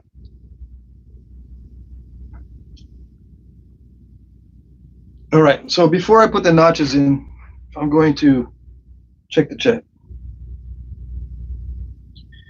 Huxley says, back then they were close, not perfect. Each one had its own story. Yeah, like they made a mistake. Austin says, I may have misspoke when I said double points. I meant double sets of ridges. Looked like a Christmas tree. It was on the same page that double sets of ridges. Double sets of ridges. I don't know what that means either. You mean, let's see.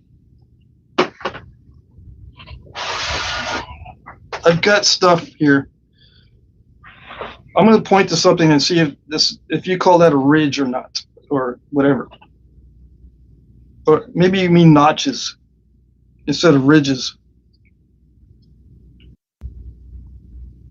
All right, see, these are notches on the sides. They're not ridges, they're notches. But you might also think that the sawtooth things are ridges. So I'm trying to figure out, what do you mean by ridges? If it's got double sets of notches, there's two reasons for that.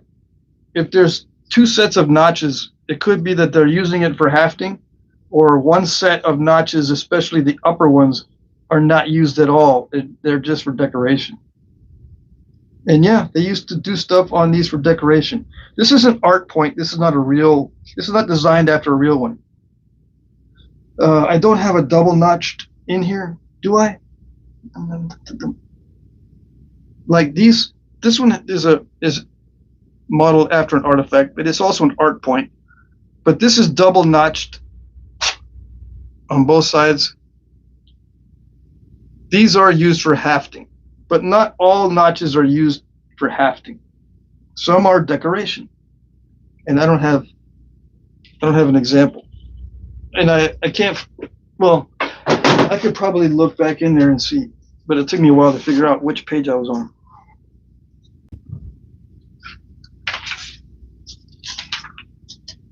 I don't know if I was on South Central or East Central, and it wasn't this one.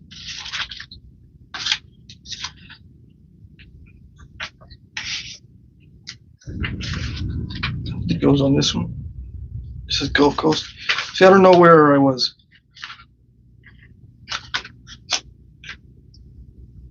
Probably on East Central.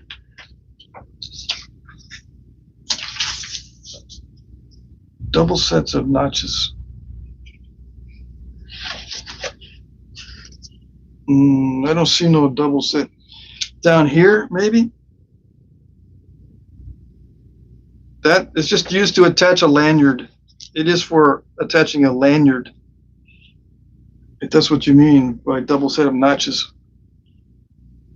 Or ridges, I mean.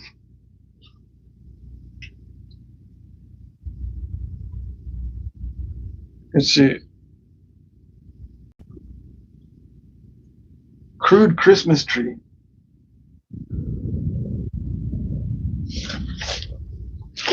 This is the only one that looks like a crude Christmas tree to me.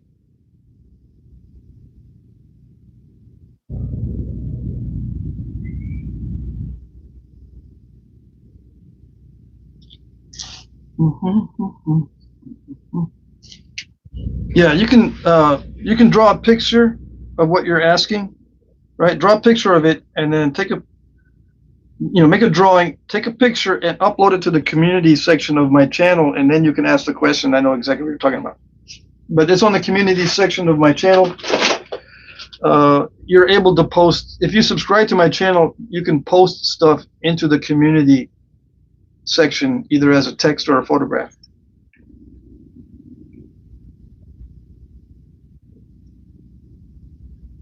Let's see. All right.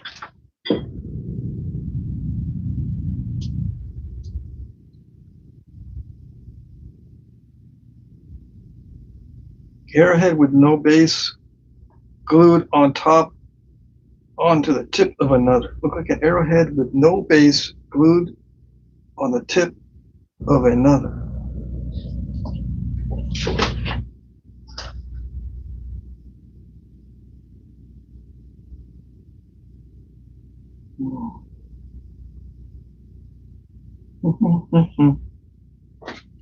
I think I know what you're talking about.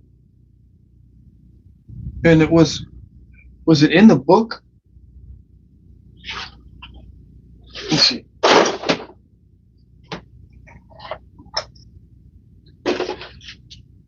Don't worry, I'll go over my time. It's Wednesday. I have nothing to do. I have nothing better to do than to do this live stream.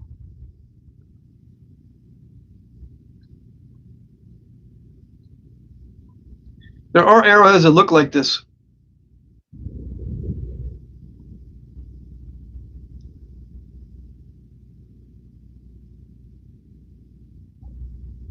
I forget what it's called.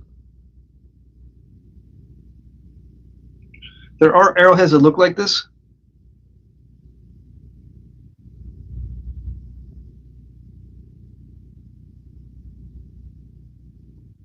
Okay. This is culturally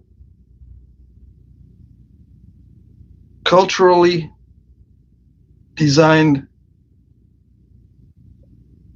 projectile point.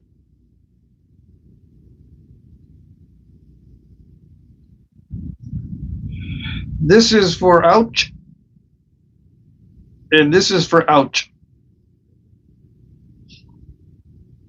Okay, that's it. That's it. This is, if I can't remember the name of this, but if I wanted to call it something, I'd call it the ouchie point.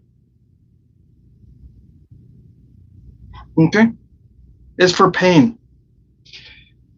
And yeah, I am trying to be funny, but that's the only purpose for those is to increase the wound. Is to increase the damage. Okay, that's what that's for.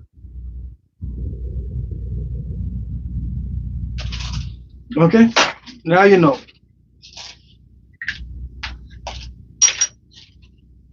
Let's see, where am I? Where was I before I interrupted myself?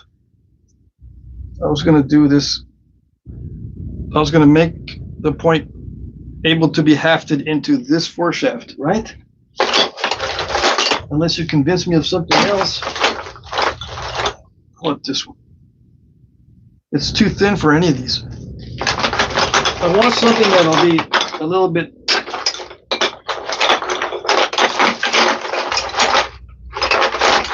more firmly attached.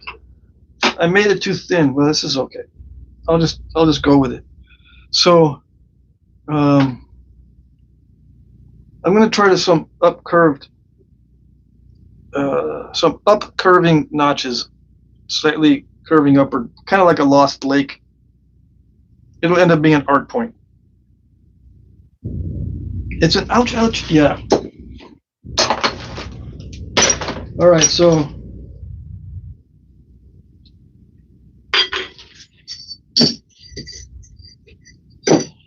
let's see.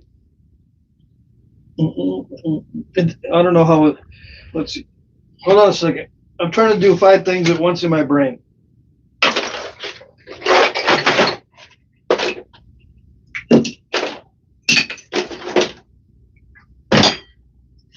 I'm looking for something. Okay, that's why. They're both getting down to the same size. I thought I had lost it, but no, it's just shrinking. It's shrinking. See, I got 3 notching tools because I'm too lazy to replace the nails. So they just get down to the same size. And this is another notching tool that's starting to get too old to use, too worn down. Dang it. Maybe I can't do the notches I want to.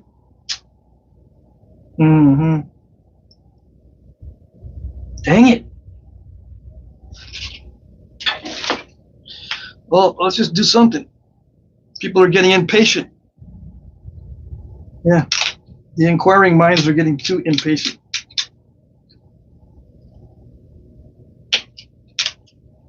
I'm getting impatient with myself.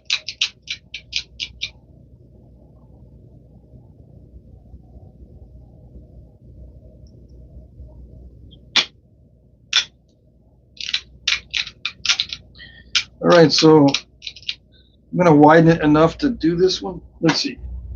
Let me make this a little more narrow. This is the longest notcher I have right now.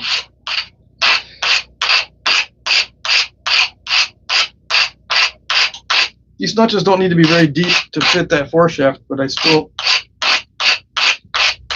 want to make sure I can go deep enough.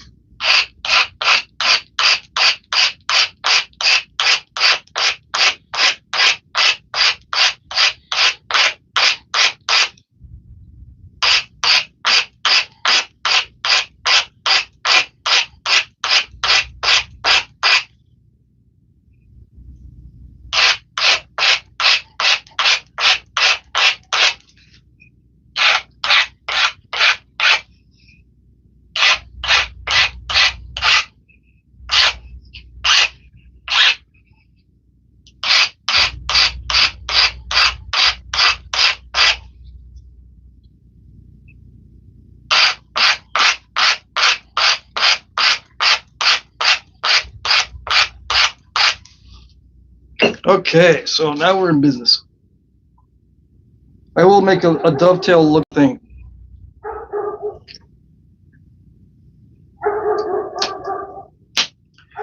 All that time, dude, you're wasted looking at the book and you're going to end up making a dovetail after all?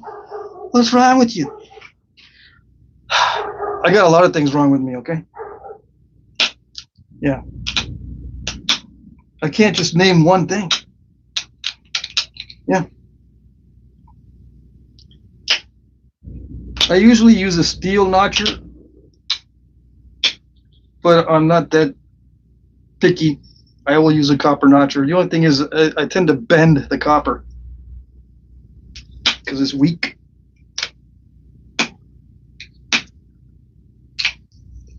I could use a notchomatic, yes, but I'm not gonna because I don't know the strength of this material. I don't feel like blowing out the notches. The notchomatic is extremely powerful, and people, every time I bring it out, they want to see me use it more and more and more. More of that, please. More notchomatic, please.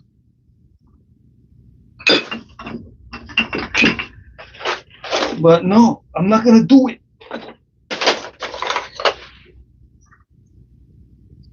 A little bit deeper.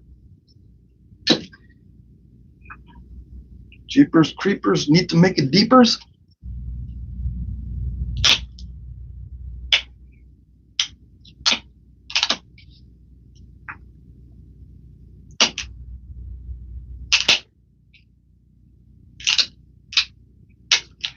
As it goes, as you get deeper, it becomes more difficult to notch. So that's it on that side. Now, see, I'm going to eyeball this, which means it's not precise.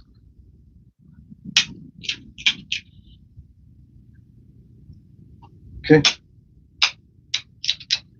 My technique for making sure that it's perfect is doing something that I know is not going to be perfect. Yep, that's it. That's a solution. How do I make it perfect? You just don't. Don't do it. Don't make it perfect.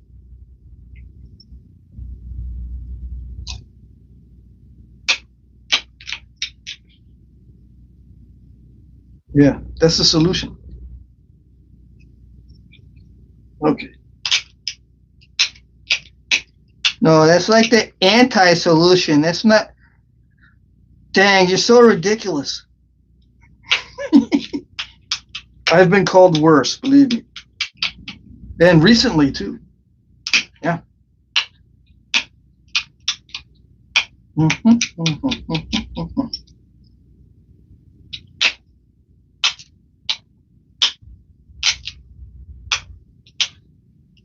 Dang, I blew out. I took off the tip of that barb.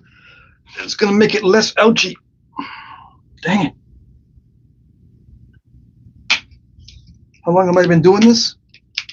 I don't want to say, when I blow out a barb, I don't want to say how long I've been doing this because it's embarrassing.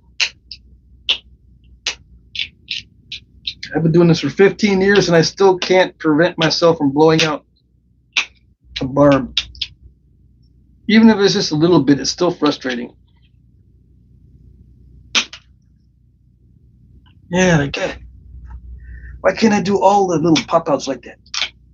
It's probably because I haven't filed this down. It's gotta you gotta maintain it so it doesn't develop a mushrooming or a burr. Yeah, it's gotta be burless.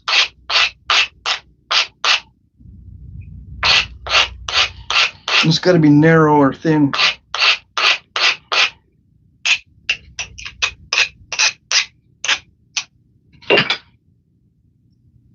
Okay, all right. And I'm crunching these in, just so to speak.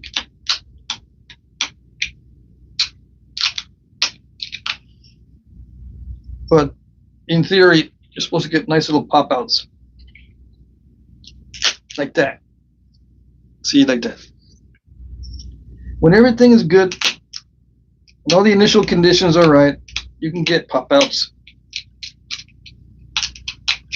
But there's seldom everything is good. So you just gotta do what you can do. Do what you can do.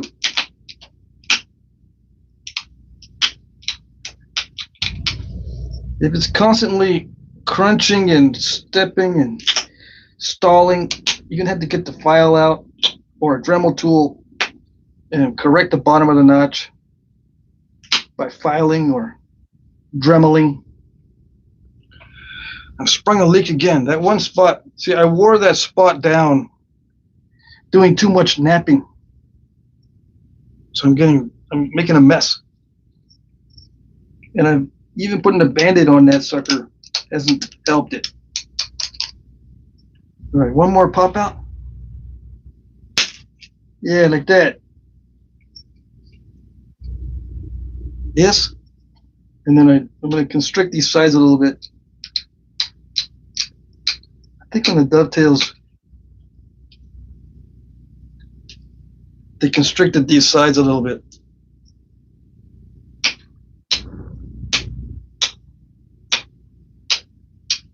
Just above the barbs.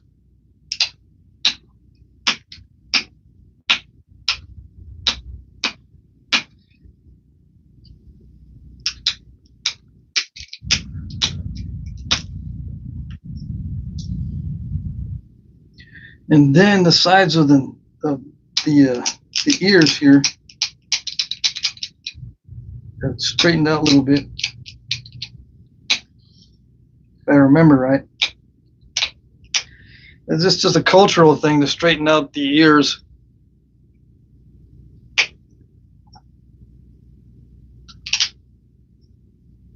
Now I think a lot of these dovetails were knives, but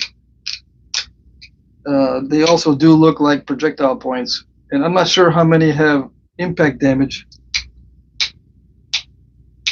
But I know a lot of these were sharpened with beveling, right? So I tend to think that these are used mainly as knives when they have beveling. But, you know, it doesn't mean that that's what they were used for. All right, so yeah, that's good enough. They would fit on that as a projectile point. So now, if it was a knife, stick it on a handle like this, that's too big.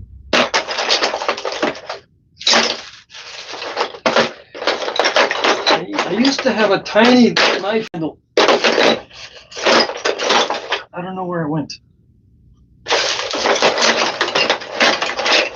I have this bone handle.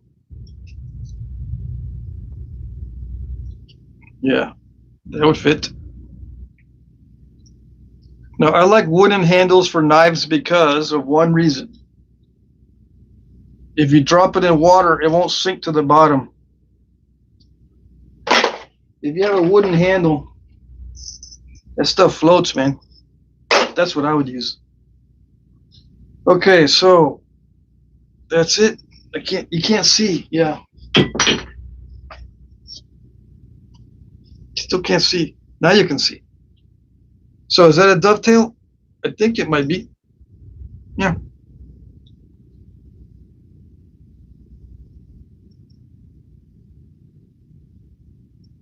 I wish I knew what. Oh yeah, I do know what that is. I can't remember. The type of material that was written on this, and when I started the video, we could see it. Okay, so some of these dovetails have big pop outs. These are not that big because it got really thin. Real dovetails, I think, are much thicker than this, and the pop outs look much bigger. Okay.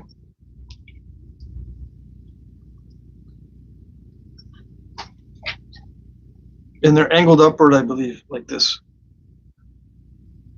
The notches are angled upward. Come on, there's too much shadowing going on. Yeah. All right, I'm going to check the chat again.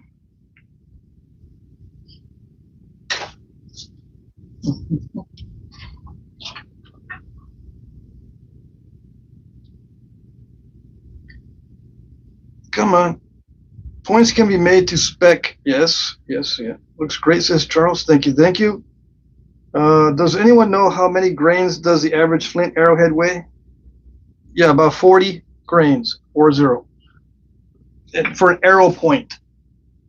I weigh them during my auctions. I make mine for the auctions a little bit larger than they are in the archaeological record. So my auction points are going to be a little heavier than the real ones. Okay, so I've found out that the average arrow point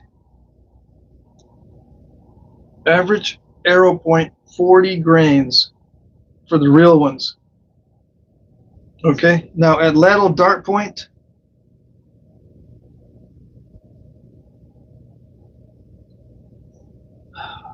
I can't remember. Let's weigh this one. This isn't at lateral dart point size.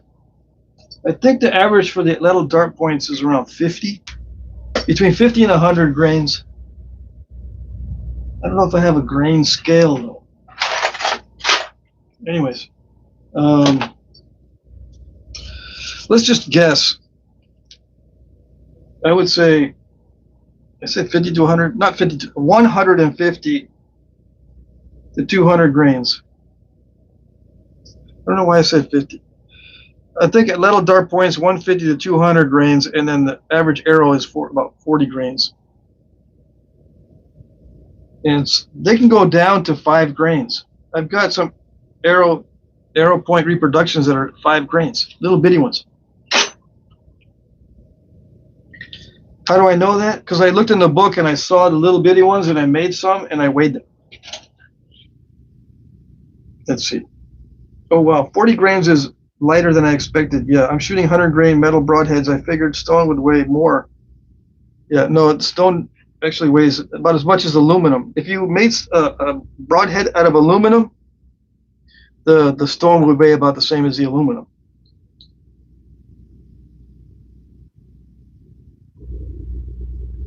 Yep. Yeah, no way. I didn't think the arrowheads would be so light. Oh, yes. Buck asks me, how do you feel about the way modern archaeology dates points based on shape and size? Wouldn't they just make what they could with what they had? Yes. Yeah. But a lot of times the points are also cultural. They're identifiers as a culture. And I think the biggest reason for that was when they went on hunts, sometimes they would hunt together with different tribes, and the way that they would divide the meat would be using the style of arrowhead that killed that particular animal. Then you'd know who killed it if you're cooperating. Many tribes cooperated together during seasonal hunts, and I think that's one of the main reasons for these cultural differences. But that's just my opinion. We don't know exactly for sure. We do know that many tribes did hunt together But sometimes they would also share the arrowhead technology, so they were all using the same points in some cases, anyways. And they must have had some other way of identifying who shot what animal. But I think the cultural differences are both for hunting purposes and just as an identifier, cultural identity. All right. You know, cultural identity besides the hunting stuff. It's, you know, part of tradition. Now, you can date points based on cultural tradition. Yes. And it is a valid way to do it as long as you know if the tribes were making their points according to cultural tradition and they were very specific and not just copying something else. It's hard to go just by the shape because, like I said, a lot of tribes would share the same technologies, and not only across large areas but through time periods. So your dating is going to be off maybe 2,000 years in some cases. As an example, some points lasted for thousands of years, like the Pedernales point. That was around for like 5,000 years. So if you try to date the artifact according to the shape, you'll be 5,000 years off in some cases. Let's see.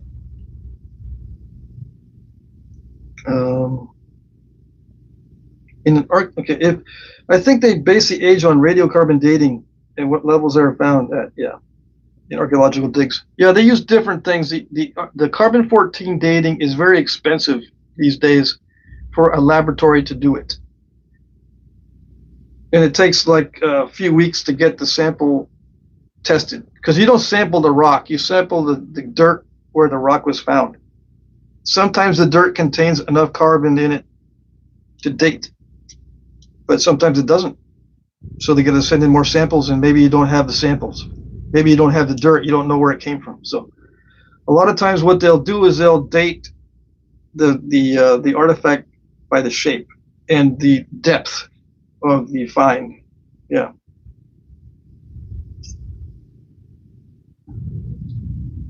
Let's see.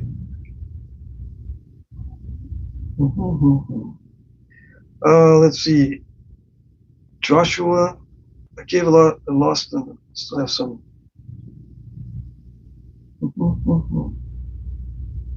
Joshua says, I've been living on the beach for around 30 years.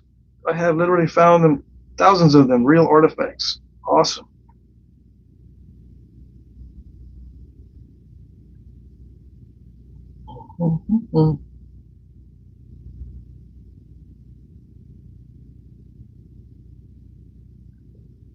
How is there like 4 phones in the same frame? You're not videoing a phone. That just blows my mind.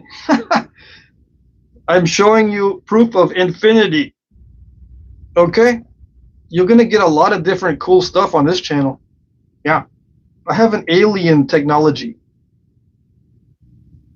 That's why I have a lot of aliens, a reference to aliens on my channel. Yeah, I can't leave them out. Let's see.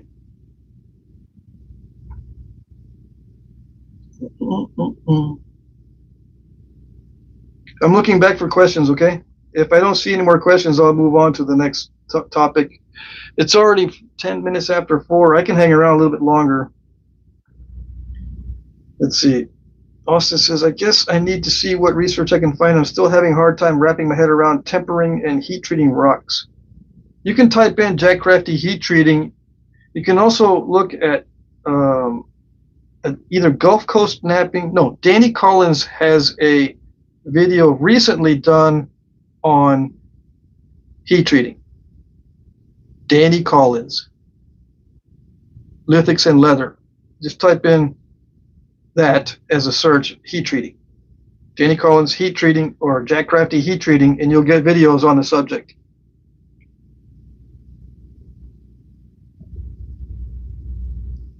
Ed Gould says, I got a handful of square copper. I thought my dad had taken something apart, but I think now it's brazing rod and welding rod. Yes, the brazing rod works good. That's what I use on these pressure flakers. This is a brazing rod square piece. It is jammed into a round hole, but it is a square 1/8 inch brazing rod. It works. It's a little bit soft, but it works. Yeah, the heat treating on rocks depends on the rock.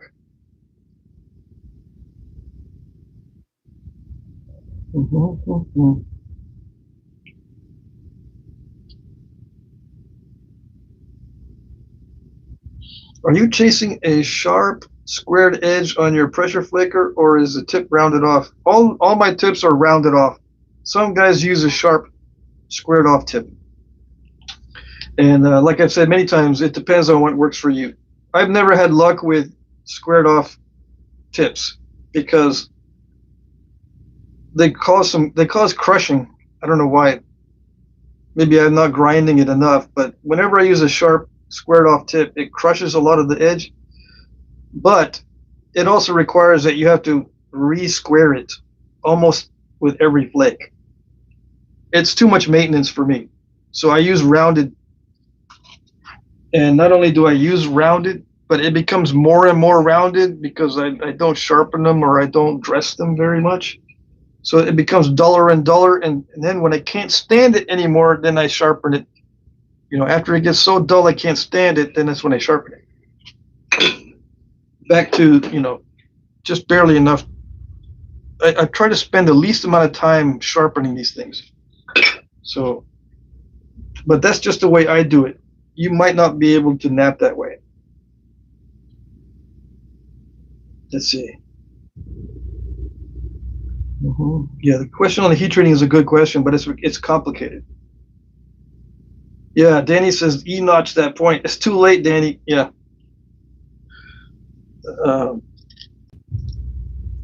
I got some pointers on how to do the E-notches from Robert Lofton. Okay, but I'm hesitant to use his technique because it could be proprietary, and I don't want to give away the secret. I'll let him show you. Robert Lofton from Lofton Lithics. You want to see E-notches? Yeah.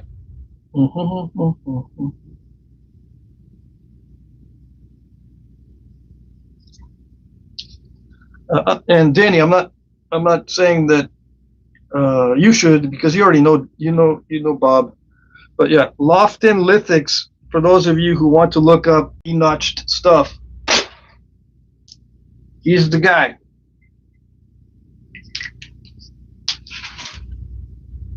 Let's see. Austin says, I wonder if they were using it for game or hunting or war. I've seen metal medieval arrowheads that have double bath style or double barb style.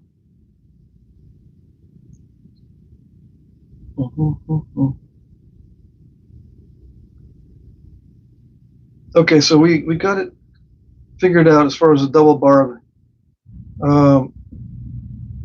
My opinion on what arrowheads are used for in general, the arrow points that are fancy and delicate are for war. The more delicate they are, the more useful they are in warfare, because they break off when they hit somebody.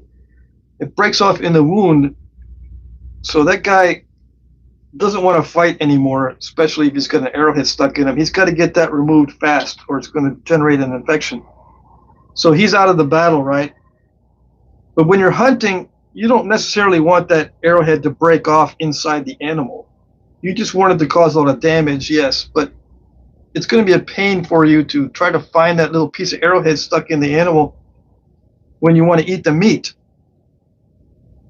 Yeah, you can say, I'm just going to hand it off to my wife and she'll find the broke stuff and wash it out. But that's a cop-out. You know, you don't want to have that going on, because, you know, if one of your kids finds a shard inside the meat and starts choking, and you got to pull out a piece of arrowhead from your child's throat and then end up slicing whatever by accident, you're going to blame yourself for being a dork using a delicate arrowhead on a game animal. Okay, that's just the way I see it. Yep. All right, so let me see what else. I'm gonna test this one here, this coral, and see what it looks like. And I might nap this on the next live stream.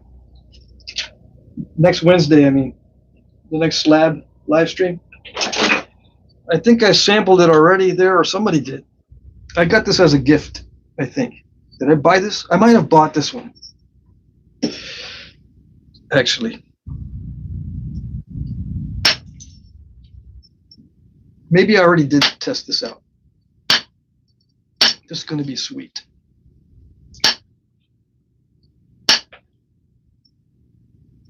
Yes? Oh yeah, it's going to be sweet. It's not going to be dark like this. I was thinking maybe it was going to be dark, but it's not. But it would have been cool either way, dark or light colored.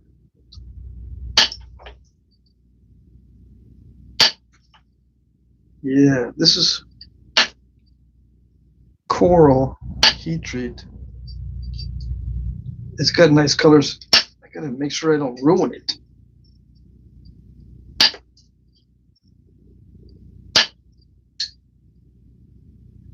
It's hard to preserve the colors near the edge.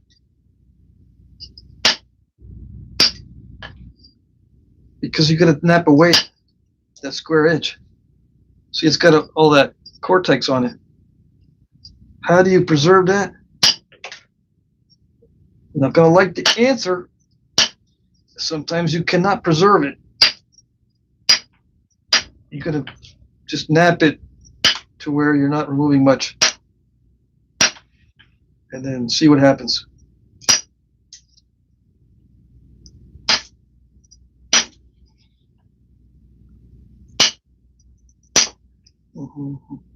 Yeah. I can probably preserve a little bit of that color on the side there. Maybe. But as I'm thinning it, I'm going to lose a lot of it. But I'll try to preserve it. And I'm going to probably eliminate this whole side right here. Yeah.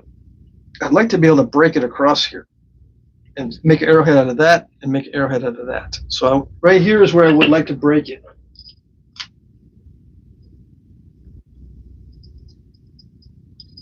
Right across there. Or, you know, yeah. So I can make an arrowhead out of that part and this part. Maybe even.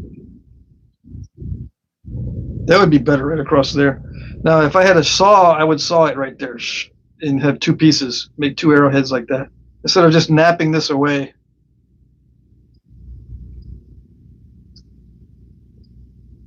Yeah.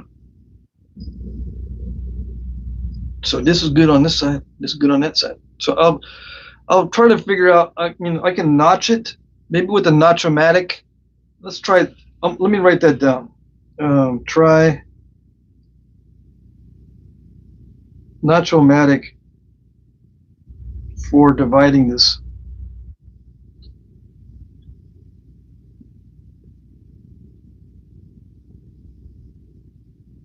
Okay, I'm going to try the notch-o-matic to try to notch all the way across there so I can get two pieces. Okay, that'll be cool. Yeah. If I can do it and not smash it all up. I still need to nap this one. Yeah, Alabama Coastal Plains heat treat, 600 degrees, between 5 and 600 degrees Fahrenheit. I think that's what the temperature was on this one. And this is a gift, I think. No, I bought this one too. I did buy this one. All right, so that's next Wednesday. These next Wednesday on the slabs, I'm going to do these. Okay? We'll see you next time. I'm going to call it quits, even though I could probably do some more live streaming. I got a lot to do this week. This will be available in the auction. Yeah, just like this. I think it's sharpened enough. I might pick at it just a little bit more, but I doubt it. Yes, yeah, I'll probably pick at it up here a little bit more, up near the tip. But otherwise, it doesn't need to be sharpened down here much. There's a couple of dull spots. I'll go around and I'll pick all these dull spots off, and then it'll be available in the auction. All right. We'll see you guys next time. Let's see if I missed anything. You're welcome. You're welcome. Everybody's saying thanks. You're welcome. I want to see this Notch-O-Matic. Well, I'll give you a sneak peek. I've got 3 of them. Spring-loaded notchers. Spring-loaded. I got a sharp tip notcher. I've got and 2 chisel tips. One very thin and one thicker. And you just, instead of vertical punching with like a hammer on the back, you just extend this out. It's a spring-loaded notching tool. Very powerful, believe it or not. Okay, so that's the Notch-O-Matic. That'll be next Wednesday. Or I might do a separate video, just a regular long-form video with the Notch-O-Matic, just so I can keep promoting it. If you want one, I think they're $20. They might have gone up in price.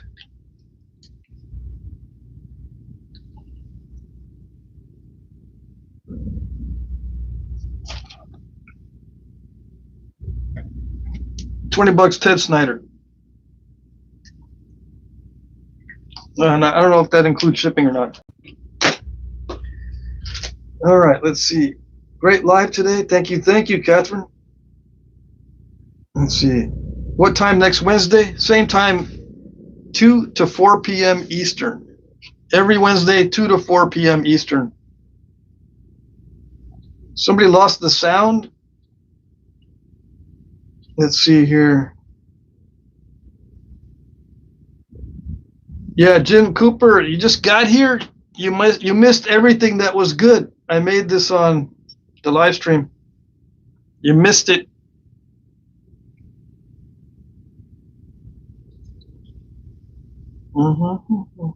Score it with a glass cutter. Yeah, I can see this. This can be scored with a glass cutter, but breaking it on the score line is not the same as glass.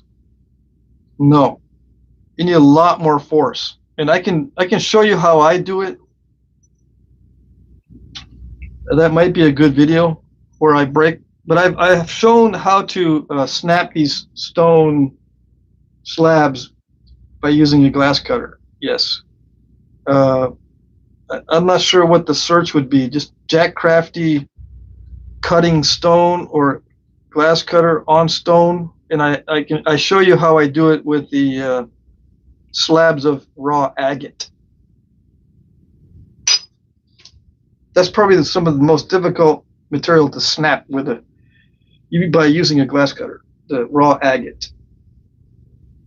It can be done, yes. It just takes a lot more force. I use my feet to step on it instead of breaking it with hands or a pair of pliers.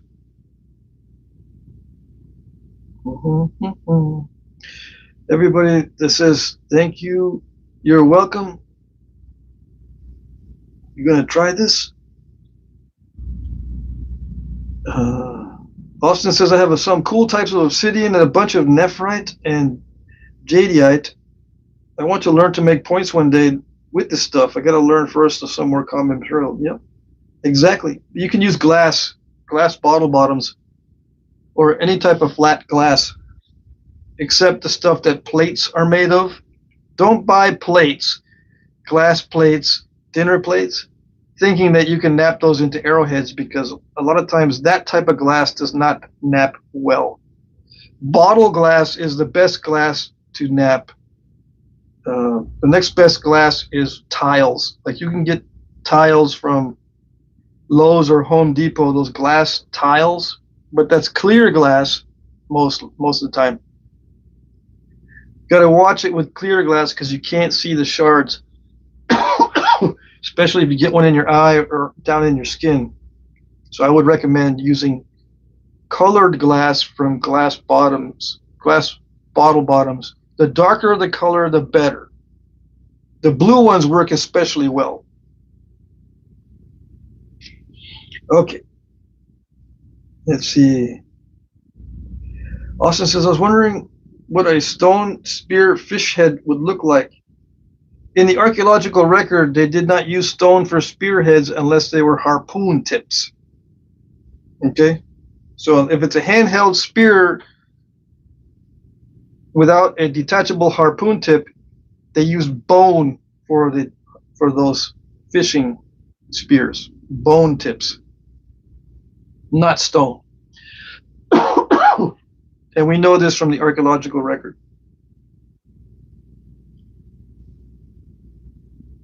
Let's see. Box Lane Productions, are you aware of Ray Meats? You might enjoy some of his stuff. I don't know. Is that like meat as in cow meat, beef, or something like that? Or is that his name? Joshua Carter, supposedly the Paleo Point is the oldest. Yeah, supposedly, but there are older ones. If you're watching somebody who's behind on the times, and they might still think that the Paleo Points are the oldest, but they're not. This is the current year. We know better now. Jason asks, historically, how was a corner tang used? Were they hafted or just tied at the corner? They were just tied at the corner and not hafted. We have no archaeological data to show that they were hafted. Besides, they don't work well hafted. They've got mostly just one side sharp on the corner tangs. So it would appear that they used one side of the knife primarily, the side opposite the tang. And that tells me that they were used as knives. And a lot of the tangs are small, which leads me to believe that they are used for lanyards or just tying a cord onto it. And there's also archaeological evidence that they didn't have hafts because they're found by themselves without hafts in graves. You know, and there's other perhaps preserved wood in the grave, but there's no wood preserved with the corner tang. Okay? So I think most people these days, they realize that they are lanyard knives. Let's see. Boxlane Productions, I found a loom weight with the Bronze Age, from the Bronze Age, yet they're so common, it's only worth 50 quid. Oh, dang. Let's see. Okay, I think that's it for questions, right? Hey, Retrocrat says hello, and it's the end of the live stream. That's it. Wait a second.